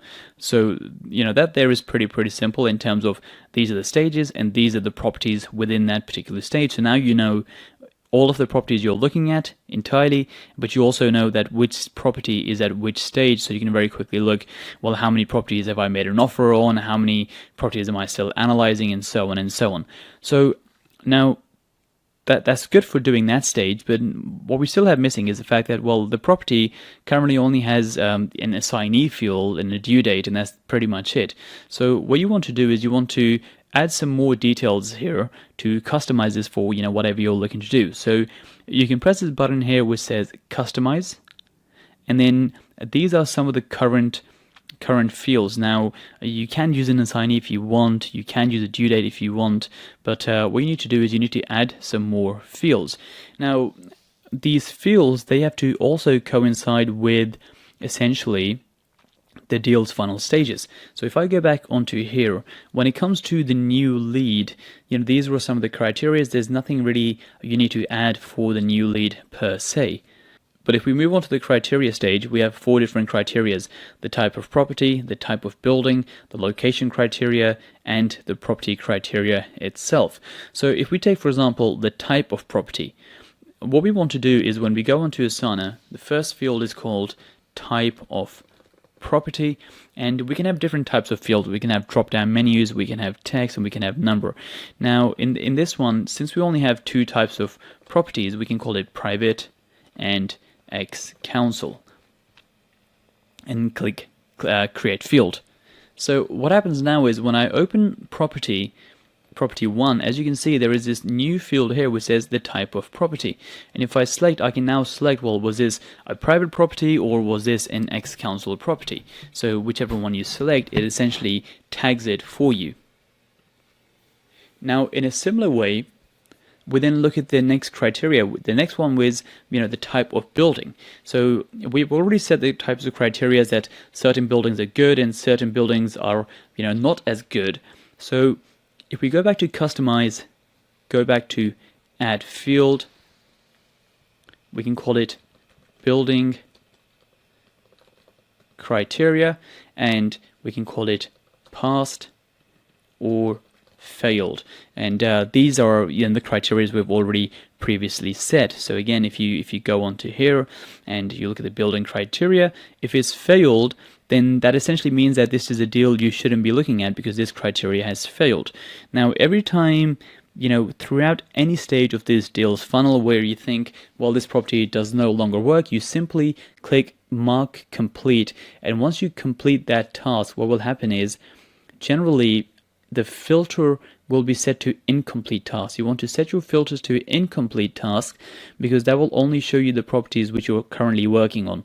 If you look at completed tasks, this will show you which properties you have eliminated or the offer has already been accepted. So I always keep my default view on this, and because I tick that property off, as you can see, it is now no longer there because, well, I'm no longer working on that deal anymore. But let me just add that property back, because obviously we still need to continue with this exercise, but I hope that sort of explains the point there. So in this case, we will say, well, the building criteria has passed. The next one is the location criteria and also the property criteria. So again, we add some more fields. We click customize, we click add field, location criteria, and again we call it passed or failed. And the final criteria we have to add when it comes to this is the property criteria itself. So property criteria, again, passed and failed. So now what we've done is, in terms of the first stage of the deals funnel, we have essentially gone through the main things when it comes to looking at the criterias. So now we go on to the next stage. Now the next stage was all about ex-council consent, so we can add a field in there.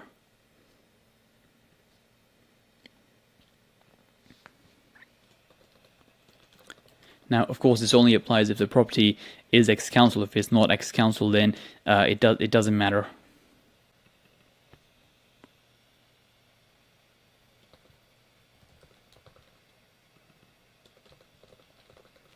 Now I'm going to call this approved and rejected. This doesn't necessarily mean that you will get consent at this stage. Now, to get further clarification on this, you will have to watch a section on freeholder consent and do a bit more digging in terms of whether you can or can't get freeholder consent. But at this stage, the only thing you will know is whether you can in principle get consent from the council or if you can't. But if in principle you can't get permission, then obviously this will be rejected. If you can, then this will be approved. And once again, if I open this up and this was the type of property was ex-council, only then would you look at ex-council consent, and again you will click approved or click rejected. Now if it was rejected, once again we can't do anything with this property, so I would simply take this off. But for the time, for the sake of this, we will click approved. One thing I should have done is when I wrote ex-council, I should have already written ex-council consent and then click save. We're going to be calling the seller, which most likely will be the agent, and these are the questions we had identified which we need to ask the seller. So is the property still available, and so on and so on. So what I'm going to do now is I'm going to add these fields again onto Asana. So if I click add field on the market, yes, no. Again, if the property is not on the market, then you simply take this off. And because obviously we can't do anything with this deal anymore because the property is no longer on the market. So what I'm going to do now quickly is I'm just going to quickly add all of these and then resume from there. So what I've done now is I've essentially added all of these fields on the left hand side, as you can see. So is a property still on the market, yes or no? How long has it been on the market? The length of the lease, the service charge, the major works, the vendor situation, what the agent thinks it's going to be worth, if there's been any offers. So I've essentially covered all of that, and this is now we're in the call seller stage. So then we move on to the next stage, which is the desktop analysis. Now in the desktop analysis, we essentially add another field So now we need to know, well, has the desktop analysis passed or has it failed?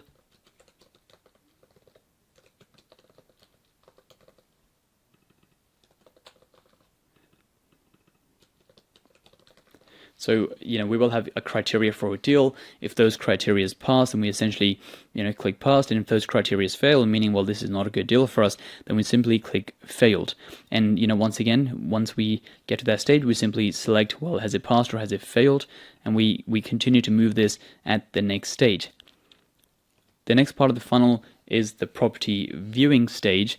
So we need to add a new field. And what I will call this field is viewing comments. So essentially, this is where I would save all of my viewing comments. So any notes I want to make about the property, I can simply just add it here. So for example, if the layout wasn't, sorry, I can't spell, wasn't good, and so on and so on. Whatever notes you want to make, you can simply add your viewing notes here. And if there's no issue, you simply just move on to the next stage. Now the next stage is the full deal analysis. Now again, what you're looking to do here is you're looking to work out, well, okay, does this deal work or does this deal not work based on your new information. So this might be information from your brokers and so on and so on. So we call this full deal analysis. And again, we need to know, well, are the criteria passed or have they failed? Finally, we move on to the offer stage. Now, what we can do now is for the very, very last one, we can click customize, we can click add field, and this will be the final one, offer amount. We can click the offer amount and add text or add a number. We can add this in pounds. So we also have an offer amount. So once this is in the offer stage, you can essentially just add it there. And if this property gets accepted, you simply just move it there. So essentially what you've done is, if I was to start with a brand new property, when you have a brand new property, so let's just say I've found a new property, a new lead has come in, and this is called I can't think of a name. Let's just call it Roadhouse London. So this is a new property, this is a new lead I've put in. I then select the type of property. So, well, okay, this is ex-council. Now, once I've selected the ex-council property, I then do the criteria check. Now, okay, in terms of criteria, yep, the building criteria is fine, the location criteria is fine. And this is done on my research and other things which we have covered. So the property criteria is passed. Now, in terms of the council consent, yep, that's all good. Now, if all of that is fine, you simply move on to the next stage and the next stage and the next stage and so on and so on. And by the end of it, it keeps all of your properties in one place. You know exactly where the deals are, which stages they're at. The other thing you can do with this is you can obviously also add attachments. So for example, if you want to add a file, a floor plan, pictures, you can add those. You can add any subtasks. So if you had any tasks to do with that particular property, you can add those. You have a description box, you have a comments box. So you can, customize this and use this how you see fit. But this is essentially how I would personally use it, and this is essentially what I do, which is I fill in this information I need, and I create these stages so I know exactly where the deals are at what stage those particular deals are, and this way I can stay a lot more organized, and I can see exactly which properties I need to view, which properties I'm still analyzing, and so on and so on.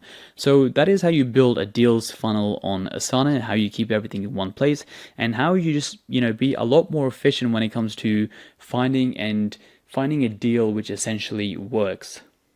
The first stage is a new lead. This is where a new property is coming into your funnel. Now, essentially what you have to do is add all the potential properties to the deals funnel. Now, these can be from different sources. These can be from, estate agents, it could be from sources, it could be direct to vendor, landlords, it could be different places. Now, when it comes to Rightmove, you might have Rightmove filters set up, you might have your sources email list set up. Essentially, the purpose of this stage is to make sure every single property lead you're looking at, any property which you get sent to by agents, by landlords, whoever that is, essentially goes into one place. So that is the first stage, which is the new lead stage. Once you have put everything into the new lead stage, we move on to stage 2. In stage 2, we're looking at the criteria check. Now, as part of the criteria check, the first criteria is, well, what type of property are we looking at, private or council? Now, like we mentioned before, if it's private, then the type of building doesn't really matter too much because all private buildings are typically desirable. But if you're looking at council building, we then move on to the next criteria, which is the type of building. So with the type of building, you want to avoid council estates, avoid high-rise buildings, avoid any flats above shops, and you want to avoid concrete structures. So that is the next part of that criteria within the criteria check. There's, and these are things you can identify very, very quickly. Is it concrete? Is it above shops? So on and so on. And then you eliminate those ones. You then go on to the next criteria within this, which is the location criteria. Well, is the property in an area recommended by the letting agent? So once you've identified which areas are good, which areas are bad, this particular lead, does this sit in one of the good areas or does it sit in one of the bad areas? And if it doesn't sit in any of the areas, you could just call letting agents and say, well, I'm looking to invest in a property in this area. What do you think of this area? And again, I would call 4 or 5 different agents to get a better view of it. But most of this should be already done because you will know which areas are good, which areas are bad. So again, is it in a good area or is it in a bad area? And if it's in a bad area, again, we eliminate that deal. Last but not least, can the layout be converted into, so you can add bedrooms? Does the property require works? And does it have a long lease if you're looking at apartments? So again, those are things you can identify very, very quickly using the checklist that we have for apartments and for houses. And if it passes all of these criteria in the criteria check, we then move on to the next stage. So as part of the criteria check, one of the things you also want to check depending on the type of building is for ex-council properties, you want to do a consent check. Now, this only applies for ex-council properties. It doesn't apply for private properties. And what we're going to do at this stage, that once it's passed all the criteria check, we're going to check, well, the new layout that you have created by moving, the kitchen and by adding a new bedroom, that will the council be okay with giving you freeholder consent? Now, freeholder consent is going to be covered in a later section, but what we're going to do is check with the council. Is it okay if we turn the property from 1 bedroom into a 2 bedroom and essentially convert it? So that is something we do at this stage. But the next stage is calling the seller and asking some questions to the seller to get a better picture of, what is the situation with the property, what is happening with the property, and to work out, well, is this something which could be a good deal? So now this is the first thing you want to ask the seller. The first thing you want to ask is the property still available? And if the seller says, well, the property is not available, if it's already sold, then you want to eliminate that property because, well, of course, it is already sold to someone else. There is no more use for that particular lead. The second thing you want to ask the seller is, how long has the property been on the market? Now, generally, this is useful to know because if a property has been on the market for a long time, for a few months, then the seller might be a lot more motivated to get a sale. Whereas if the property has only just come on the market, a few weeks ago or within the month, generally because it's still a fresh listing, they might not be that motivated. They might be waiting, willing to hold out for higher offers and so on and so on. It's never 100% accurate. They might be very motivated, and day one they might take a lower offer because they might need the money. But these are some general indications that the longer something has been on the market and it's not selling, the landlords are a lot more motivated. And this is good information to know when it comes to negotiating, crafting your offers. The next question is, what is the length of the lease? Now, this only applies for flats, and essentially the reason you want to know this is because, well, if the lease is too short and if the lease is less than 90 years, it's something I would personally avoid, and so I would essentially reject that lead at that particular time. The next thing you want to ask is, what is the service charge and ground rent? Again, this applies for flats only. The reason you need to know this is because when it comes to the desktop analysis, we will need these calculations in order to work out, well, what is the cash flow, what is the return that we are receiving on this particular project. So ask this question if you're looking at an apartment. Another thing to ask is, are there any major works expected? Again, this is only for flats. Major works essentially means that, are there going to be any big works happening to the building? Maybe they're redecorating the building, new windows, new doors. And if that is happening, you want to ask the agent that, you require more information and you want to know how much that is going to cost. So for example, if let's say the major works were going to cost £20,000 and those works were coming up in due course, if you own the property when the works happen, you essentially have to pay that cost.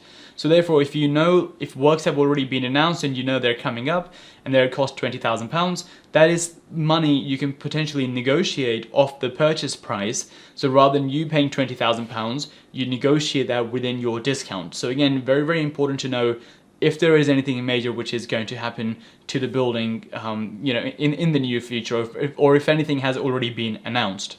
The next question is, what is the vendor's situation? Why is the vendor selling? Or the vendor or landlord means the same thing.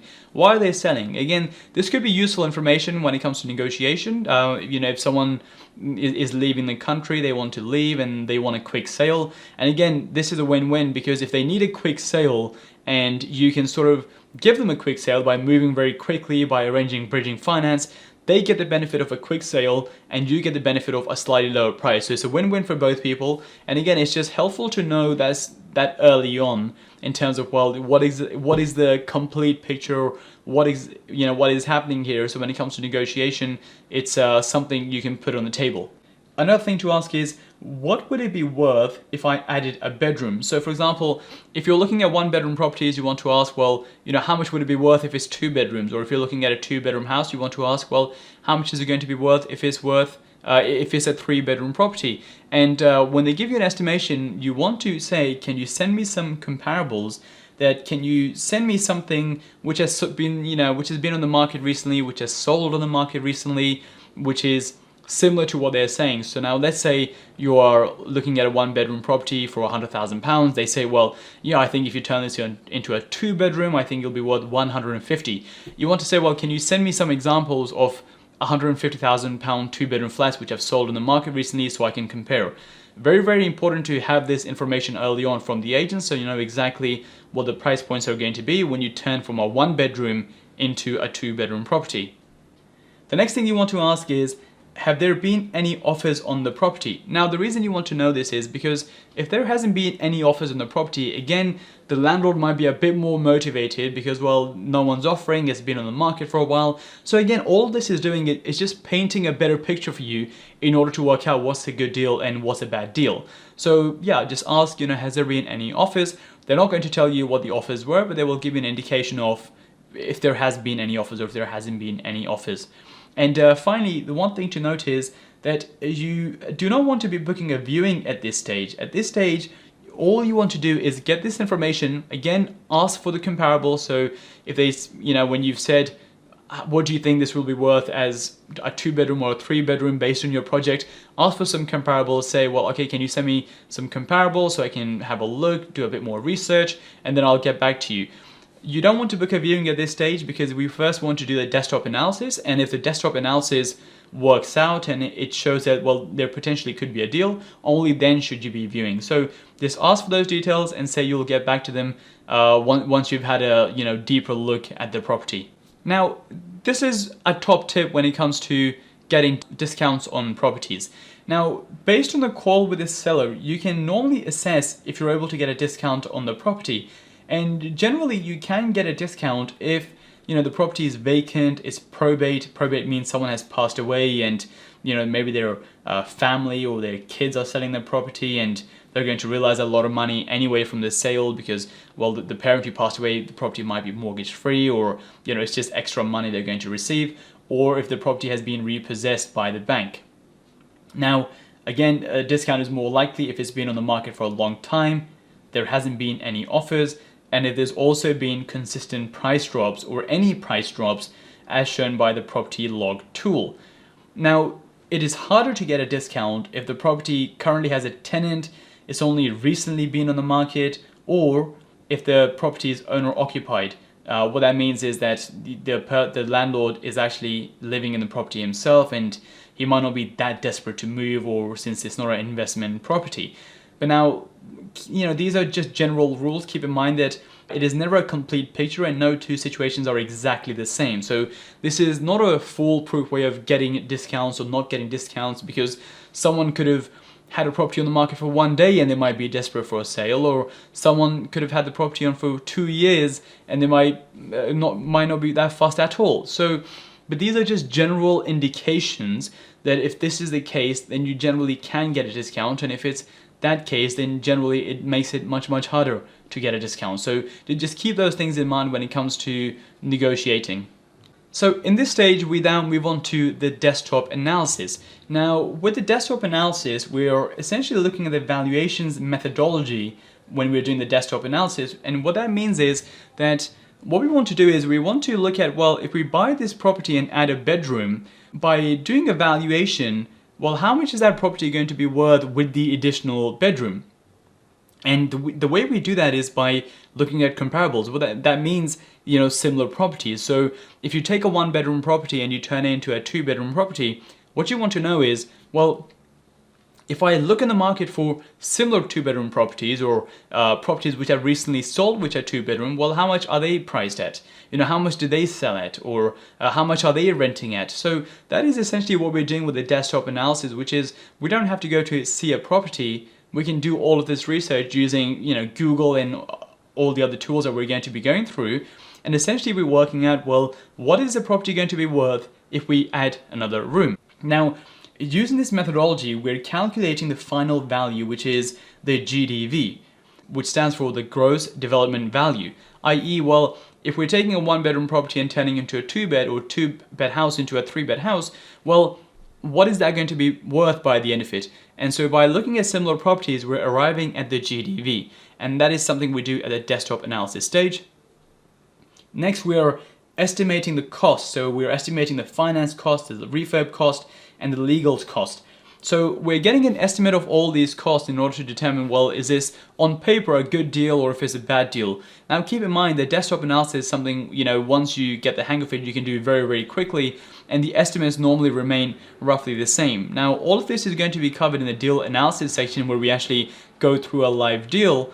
But for the time being, you just need to know what the different stages are and essentially what is covered in all of the different stages, so you can tick those boxes as you go through them.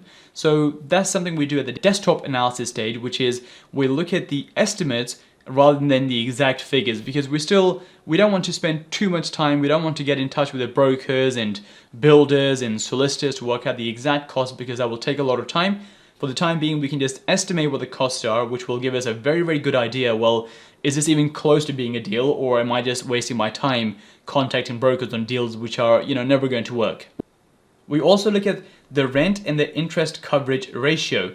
Now again, this is going to be covered in the finance section, and essentially what that means is that if you're going to get a mortgage on this property when you refinance, well, is it going to meet the interest coverage ratio calculation? That is the rent high enough to cover your mortgage?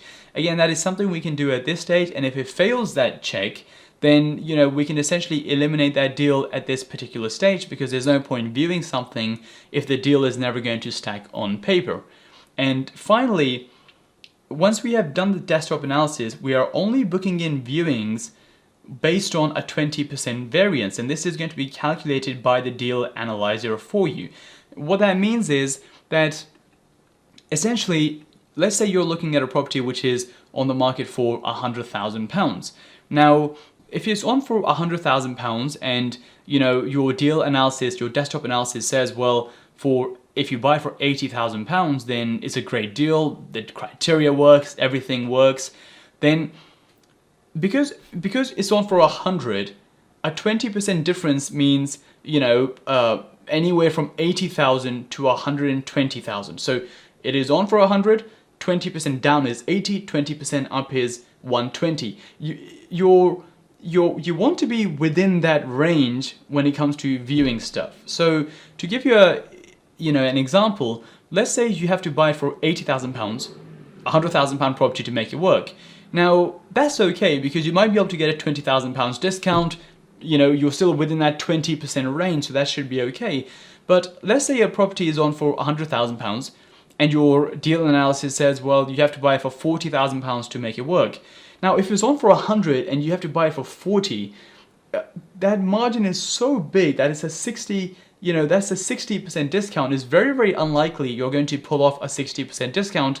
So I personally wouldn't waste my time viewing stuff on the hope that, well, I'll get a 60% discount, whereas a 20% margin is a lot more realistic. So I only view properties if the price I want to pay, the price I want to buy the property at is within 20% of what is currently listed at. So if my analyzer says I can buy it for £80,000 and it's on for 100, well, that's a 20% difference, because if you're at 100, if you reduce by 20%, you're at £80,000. So that's okay. You want to be within that range, but there's no point viewing stuff where essentially if you go to view it and you need a 40% discount or 50% discount, is so unlikely that you might end up burning a lot of your time. So again, that's going to be calculated for you by the deal analyzer, and that's going to be covered in the deal analysis section. But that's something to keep in mind, that we're only viewing stuff where you only need up to a 20% discount, which is something you can pull off.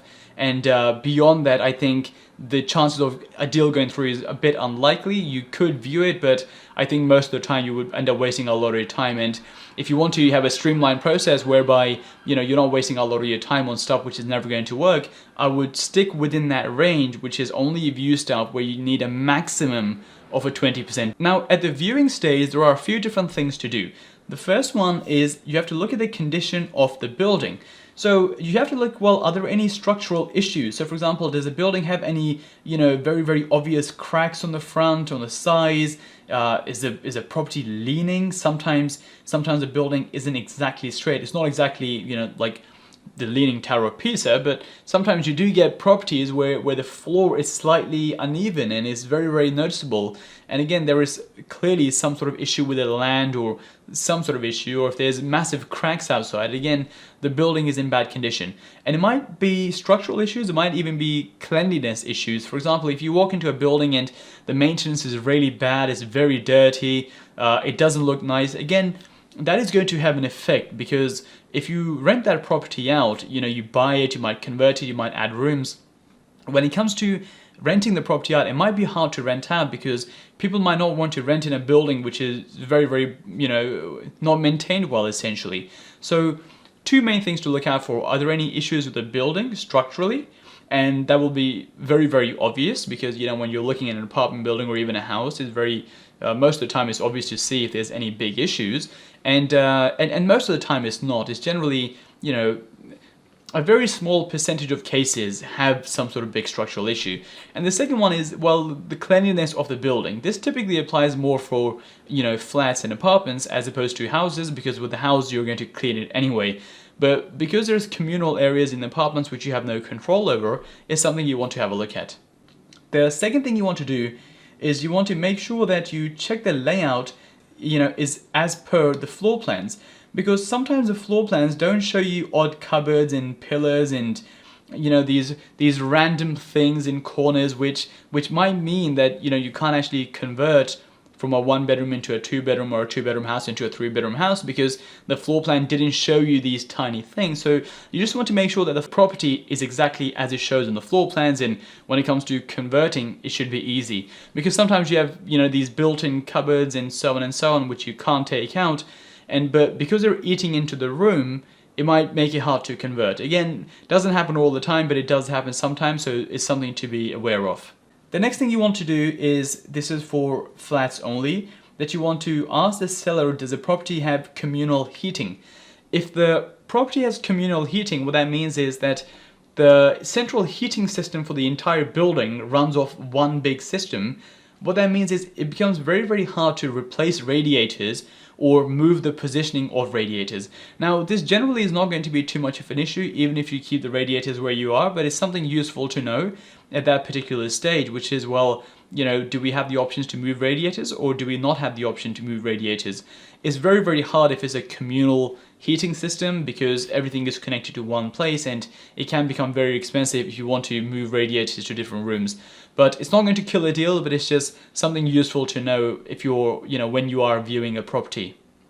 The next thing you want to know is the location of the boiler. Now, the boiler is typically in the kitchen, and again, the boiler can be very, very hard to move. That's something you can, clarify with your builder depending on the building. Typically apply more so for flats as opposed to houses, but But when it comes to the location of the boiler, that's something you want to know where it's located, because sometimes it can be hard to move. And if that is going to impact your layout, then you might have different considerations, which is you might take the boiler out and you might just essentially put in an electric system in the entire property. And this way you do not require, a boiler. So that might be the other solution. Again, it's not something which will kill a deal, but it's something useful to know, well, where exactly is the boiler and if it's going to impact the layout. If the boiler is in a cupboard in the hallway, that's amazing because it will, essentially just remain there. Or if it's in the bathroom, again, no issues at all because it can just remain there. But if it's in a kitchen, which is then going to be turned into a bedroom, it can be a bit of a problem. But even then we have solutions, i.e. converting into an electric system, which will not impact you too much. So nothing which will kill a deal, but again, useful to know at that particular stage. The next thing you want to do is you want to be taking pictures and videos of the property. Now, one of the reasons you want to be taking pictures and videos of the property is one, for your own record, so when you go later and analyze a deal, you remember exactly what the property looked like, but more importantly, you can also send that to your builder and send him all the pictures, send him the videos, and just clarify, well, can I turn this property and can I convert this by adding bedrooms? Can I move the kitchen? Can I move the bathroom? By having detailed pictures and detailed videos, you don't have to necessarily bring the builder with you or organize a second viewing, and it will give you a very good idea, and the builder can confirm, yeah, that should be all fine, that should be easy to convert.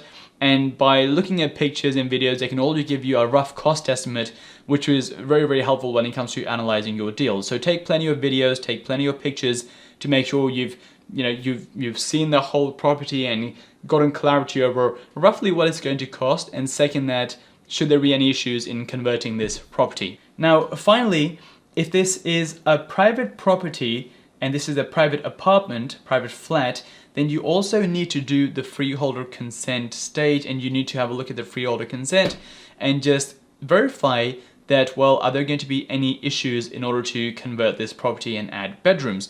Now, there is going to be a whole video section on this in exactly how to do this, and essentially what you want to do here is you want to clarify, well, are there going to be any sort of issues, or will the freeholder have any issues in us turning this property and adding a bedroom. In the full deal analysis stage, these are the things we need to be making sure we cover. So the first thing is, essentially at this stage what we're looking to do is we're looking to replace the estimates with the exact figures. So up till this point, using a desktop analysis, we had all the estimates for all the different costs, the bridging cost, the finance cost, all those different costs. We essentially put in the best case estimates. And same with the refurb, we essentially put in an estimate of how much the refurb cost. Now in the full deal analysis, the only difference between the desktop analysis and this analysis is that essentially you're putting in the exact numbers and the exact mortgage products, finance products, the exact quote from the builder, as opposed to the estimates, so we know exactly what the deal looks like. So the first thing you need is the exact bridging numbers. So you need to know the loan advance, you need to know the interest rates. The next thing you need to know is the exact mortgage numbers. So for example, if you were to buy and refinance the property, you need to know, well, what mortgage are you going to get on the property, the loan to values, the fees, the interest rates. And finally, you also need to know the refurbishment cost. Now, there's two ways you can get the refurbishment cost. You can send pictures and videos to the builder and they can give you a very good indication of what it's going to cost. Or if you have a builder who would like to see the property, you can arrange a second viewing for them at this stage and they can go and see the property and give you a better cost estimate of how much it's going to cost. But that is pretty much all you have to do at the full deal analysis stage, which is replace estimates by exact numbers and then see, well, is this a good deal or if this is a bad deal. Now, by putting in these numbers, it will essentially give you, well, if you're looking to flip property or if you're looking to hold property, it will tell you, well, does this deal match those particular criteria or does it not match those criteria? And essentially, if it meets those criteria, it will give you, well, the offer price, the purchase price, and you essentially take the deal from there. So that is going to be covered in the next step. Now, when you're doing the full analysis on the same deal, everything actually remains exactly the same as the desktop analysis. The only difference is you need the exact number for the refurb cost, and this is something you can get for your builder. And you also need the exact numbers for your bridging cost when it comes to the loan to values and all these sort of things. And all you have to do is, if you want to, you can simply, for example, the estimate is £226,000. If in reality it's actually £224,000, you can simply delete this and have £224,000 and input the exact figures in there. So any changes you want to make, you can simply just make in there with the exact cost. So you have to do that for the refurb, you have to do that for all of the fees when it comes to bridging finance, and any fees when it comes to your interior designer, and finally your fees when it comes to mortgages. So, what is the loan to value you're getting, what is the mortgage rate, and are there any arrangement fees, all those sort of things, evaluation fees, and so on and so on. So the desktop analysis is actually very, very straightforward. All you have to do is make 3 changes, which is the refurb cost, the bridging loan fees, and also the mortgage fees, and maybe even some minor things here and there, like the interior design cost, but that's not going to make too much of a difference anyway. And once you have changed those numbers to exact numbers, the rest stays exactly the same. The deal analysis remains exactly the same. You can press this check button to work out, well, have the prices changed slightly, but again, they should be very, very similar because these estimates generally are pretty accurate. So that is how you do the full analysis, which is, it's just one added step compared to the desktop analysis. Very, very simple to do. Not a great deal to do there. You simply have to get these costs from your power team, from your team, and simply input those and just see if there's any slight differences in the final numbers. Now, at the offer stage, there are essentially 2 main things. The first one is you calculate the purchase price based on your strategy, which is either a flip or a hold. So essentially, once you've decided, well, I'm going to be holding on to this property or flipping this property, the deal analyzer will tell you, well, this is the price we need to purchase this property at in order to make sure that this meets the deal criteria. Now, if you remember back to the deal criteria was that if you're flipping a property, you want to be making at least a 20% margin, or if you're holding a property, you want to be making at least 2.5 times the ROI of a traditional deal. So the deal analyzer will calculate that for you, and it will tell you the purchase price you need to buy the property at in order to make that deal work. You then calculate the offer price for negotiation. Now, this is going to be covered more so in the negotiation section, but for the time being, what you need to know is that, let's say a property is on for £100,000. Now, your purchase price might be £80,000, meaning, well, at £80,000 is a good deal and you'll buy it for £80,000. But you don't want to start the negotiation at £8,000. You want to start the negotiation probably 10% lower than that, so you have a bit of a margin in order to work your way up.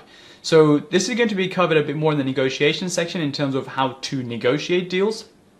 But for the offer stage, that is essentially all you have to do, which is you're putting the offer out, which is slightly lower than what you actually wanted for, negotiating, and hopefully getting that deal done. So in this section, we're going to be covering negotiation, and it's going to be broken down into 3 main components. The first one is, well, why negotiate? Why is negotiating important? The second, importance of deal flow, and lastly, how to negotiate. So if we look at the first one, well, why negotiate? One of the main reasons you should negotiate is because money is made when you buy a property. So for example, what that means is that, if you can actually buy a property with a discount built in already, then you already have some added value. Now, as we mentioned before, you don't necessarily need a discount, and you don't necessarily always have to get a discount, but a lot of the times when you're buying property, in order to make your deal work, you typically do need a small discount. That could mean 5%, 10%, 15%, and if you can get that discount, let's say you get a 15% discount. Let's say it's a £100,000 property, you get a 15% discount, which means £15,000. You've essentially made £15,000 without really doing anything, just by negotiating. So that is what people mean when they say money is made when you buy a property, because if you can get a good deal with a discount, you make money for that reason. And the other reason people say money is made when you buy a property is because if you analyze a good deal, then the money really is in the fact that you analyze a good deal and that particular property is going to be making money. money isn't typically made by just buying anything and hoping it goes up in value and so on and so on. So money is already made when you buy. So therefore, you typically need a bit of a discount in order to get the deal over the line, and that's why negotiating is important. The second reason it's important is because it protects you from any downsides. Like we mentioned in the deal analysis section, that if you, for example, let's say you buy a property, there's a £100,000 property, you get a 15% discount, that's £85,000. If the market was to go down by 10%, 15%, you already have a bit of a buffer built in with your discount, so it sort of protects you from any downsides. So those are the main reasons when it comes to negotiating, why you should negotiate, because, well, ultimately, if you negotiate, you can end up with a much better deal, you can make a higher return, you can make a lot more money. Now, the second thing is the importance of deal flow. The first thing you need to do is build a pipeline. And the reason you want to build a pipeline is because you never want to be looking at only one deal. The reason you never want to be looking at one deal and you want to build a pipeline is because if you're only looking at one deal and you have nothing else on the table, when it comes to negotiation, it does become a bit emotional because you really want to do your first deal, you want to get something over the line, you're just you're keen to sort of get moving, and you will typically end up buying a deal or getting into an investment which isn't necessarily the best deal because you're sort of emotionally tied because you just want to get something over the line. And so when the agent starts to negotiate and they start to play their games, at the same time, you become a bit too emotionally tied and you might end up doing a deal which isn't actually that great. Whereas if you're looking at 20 deals, you don't mind if one of the deals don't work out or if 5, 6, 7 of them don't necessarily work out because you still have another 15 to look at. So you're not emotionally tied to one. So that is the reason you should be always looking at a lot of deals as opposed to just one particular deal, because if you're looking at 20, you'll never get tied to one in particular. You'll be always looking at different deals. If the agent starts playing games in terms of negotiation, how there's higher offers, you can just let it go because you still have 19 others to look at. But when you only have one to look at, you end up getting a bit too keen and you end up buying something which you probably shouldn't, and you can probably get a better deal somewhere else. You don't have to, do every single deal. You don't have to strike at every single, ball or deal which comes towards your way. You essentially wait for the right one. That is the reason you should have a lot of deal flow. That's the reason you should be looking at a lot of different deals. Now, that brings us on to, well, how exactly do you negotiate? How do you negotiate a deal? Now, the first thing is, when it comes to the seller, you want to know what the vendor situation is. Now, for example, if the property has been on the market for a long time, if the price keeps coming down again and again, that person is motivated. Or if it's, for example, the estate agent has given you any sort of insight as if if they're motivated, if they aren't motivated. If you have those insights and if you understand their problem better, then you can negotiate. So for example, let's say someone has to leave the country and they need a very quick sale. Well, if you offer them a quick sale, it serves, it's a win for them because they get their money quickly, and it could also be a win for you because you get a bit of a discount for giving them a very quick sale, whereas there might be other people who might give them a higher price, but they might take a lot longer to complete, and they might not have the time to wait around. So by knowing what their vendor situation is, you can normally gauge to some degree as if, as to, well, can I get a deal here or can I not get a deal here? The second thing you want to look at is you want to look for any price changes using property log.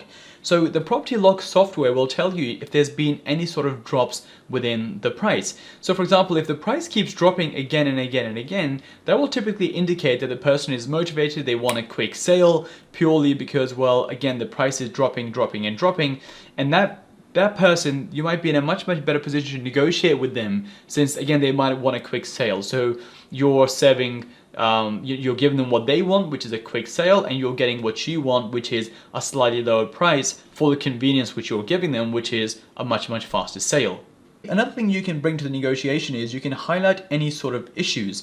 Now, this could be any sort of mortgage issues which have been highlighted. There could be any sort of issues with the solicitor's report, or it could be market issues. So at the time of recording this, we're going through COVID-19, and again, that could be an issue that you could use in order to negotiate.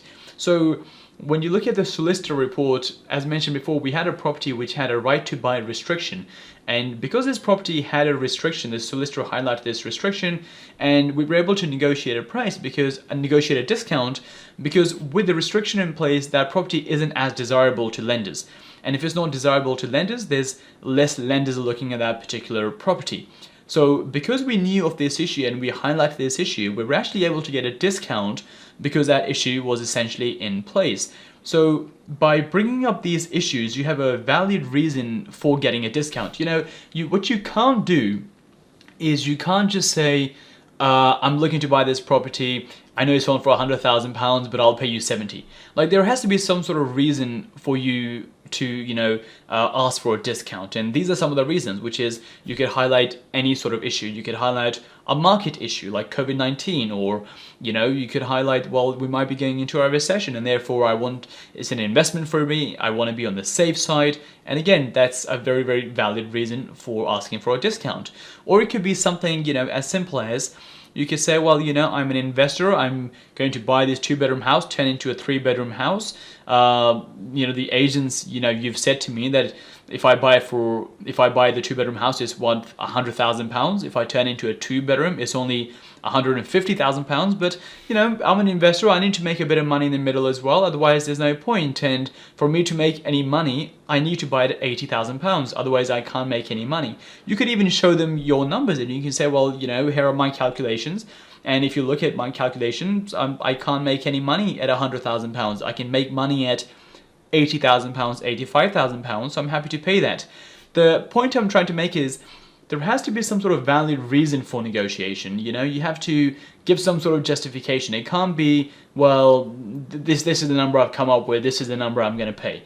It has to be some sort of valid reason. Market uncertainty, I'm an investor, I need a bit of a margin, otherwise it doesn't work for me, here are the numbers.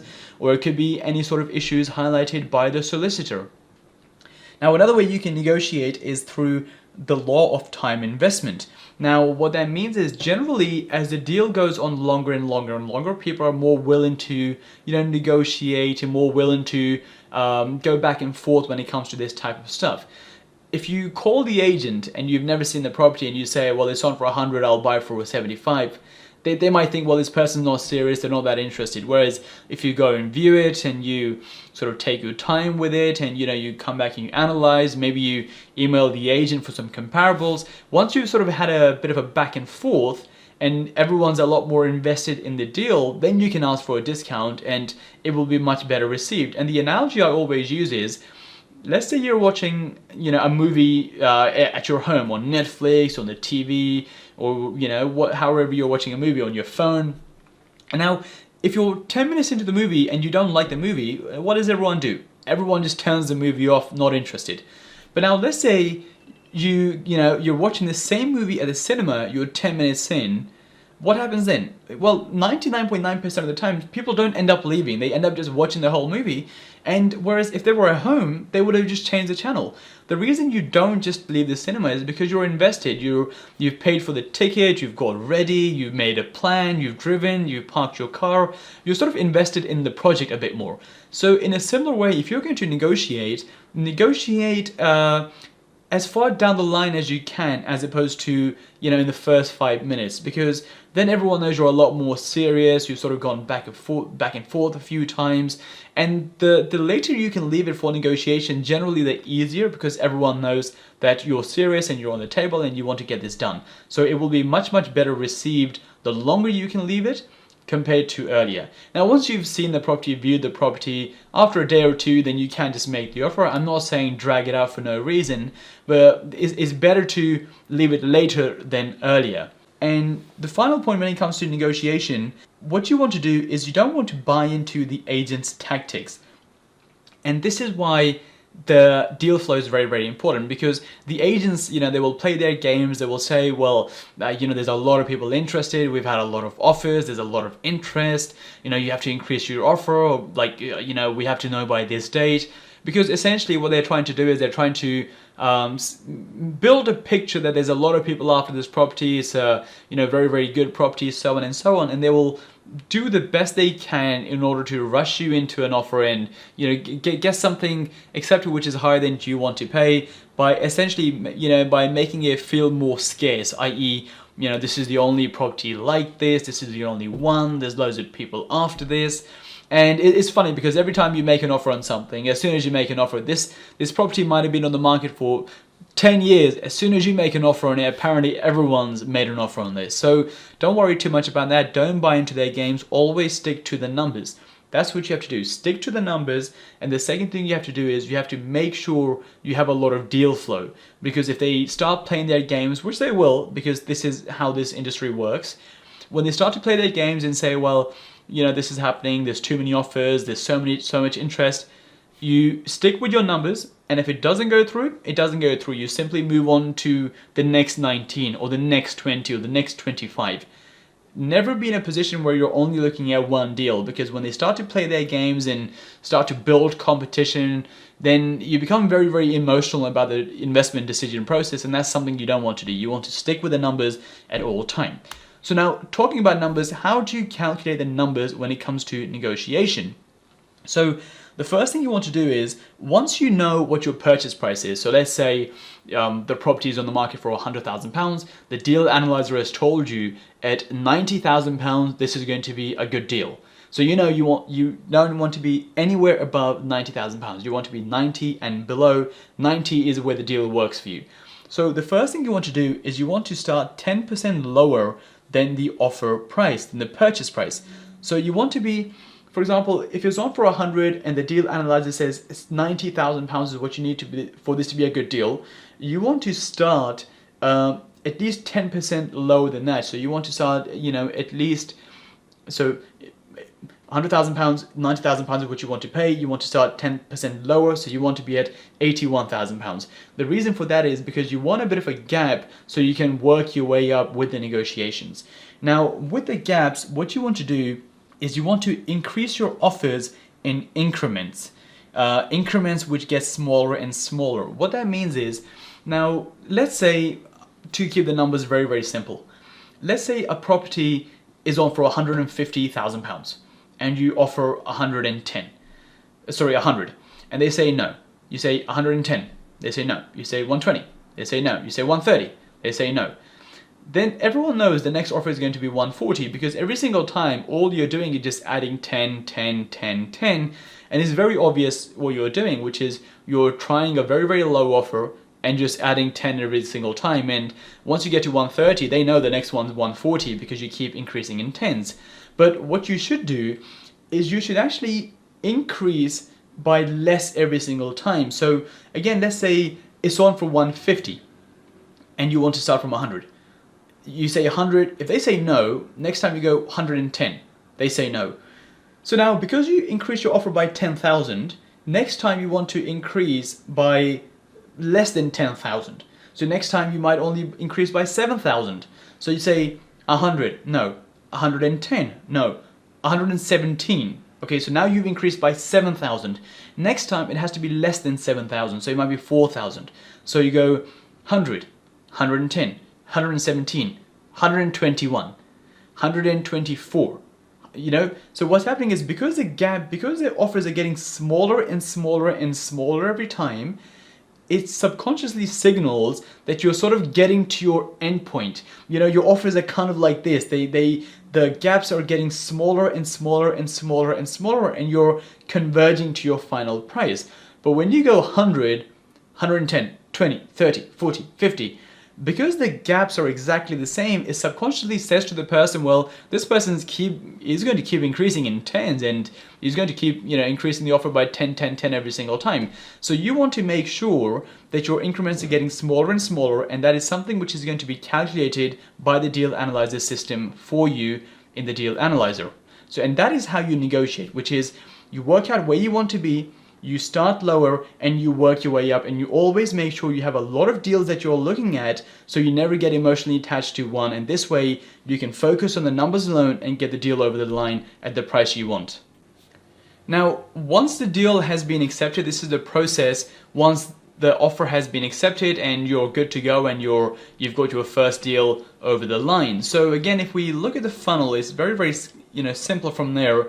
Once the offer is accepted, it then goes to the solicitors. You end up purchasing the property, the work start to the property, and essentially the work's finished. But if we do a deeper dive into all of these stages as to what is involved, then you will get a better picture of what exactly you have to do at each stage. Now, once the offer has been accepted, these are the things you have to do.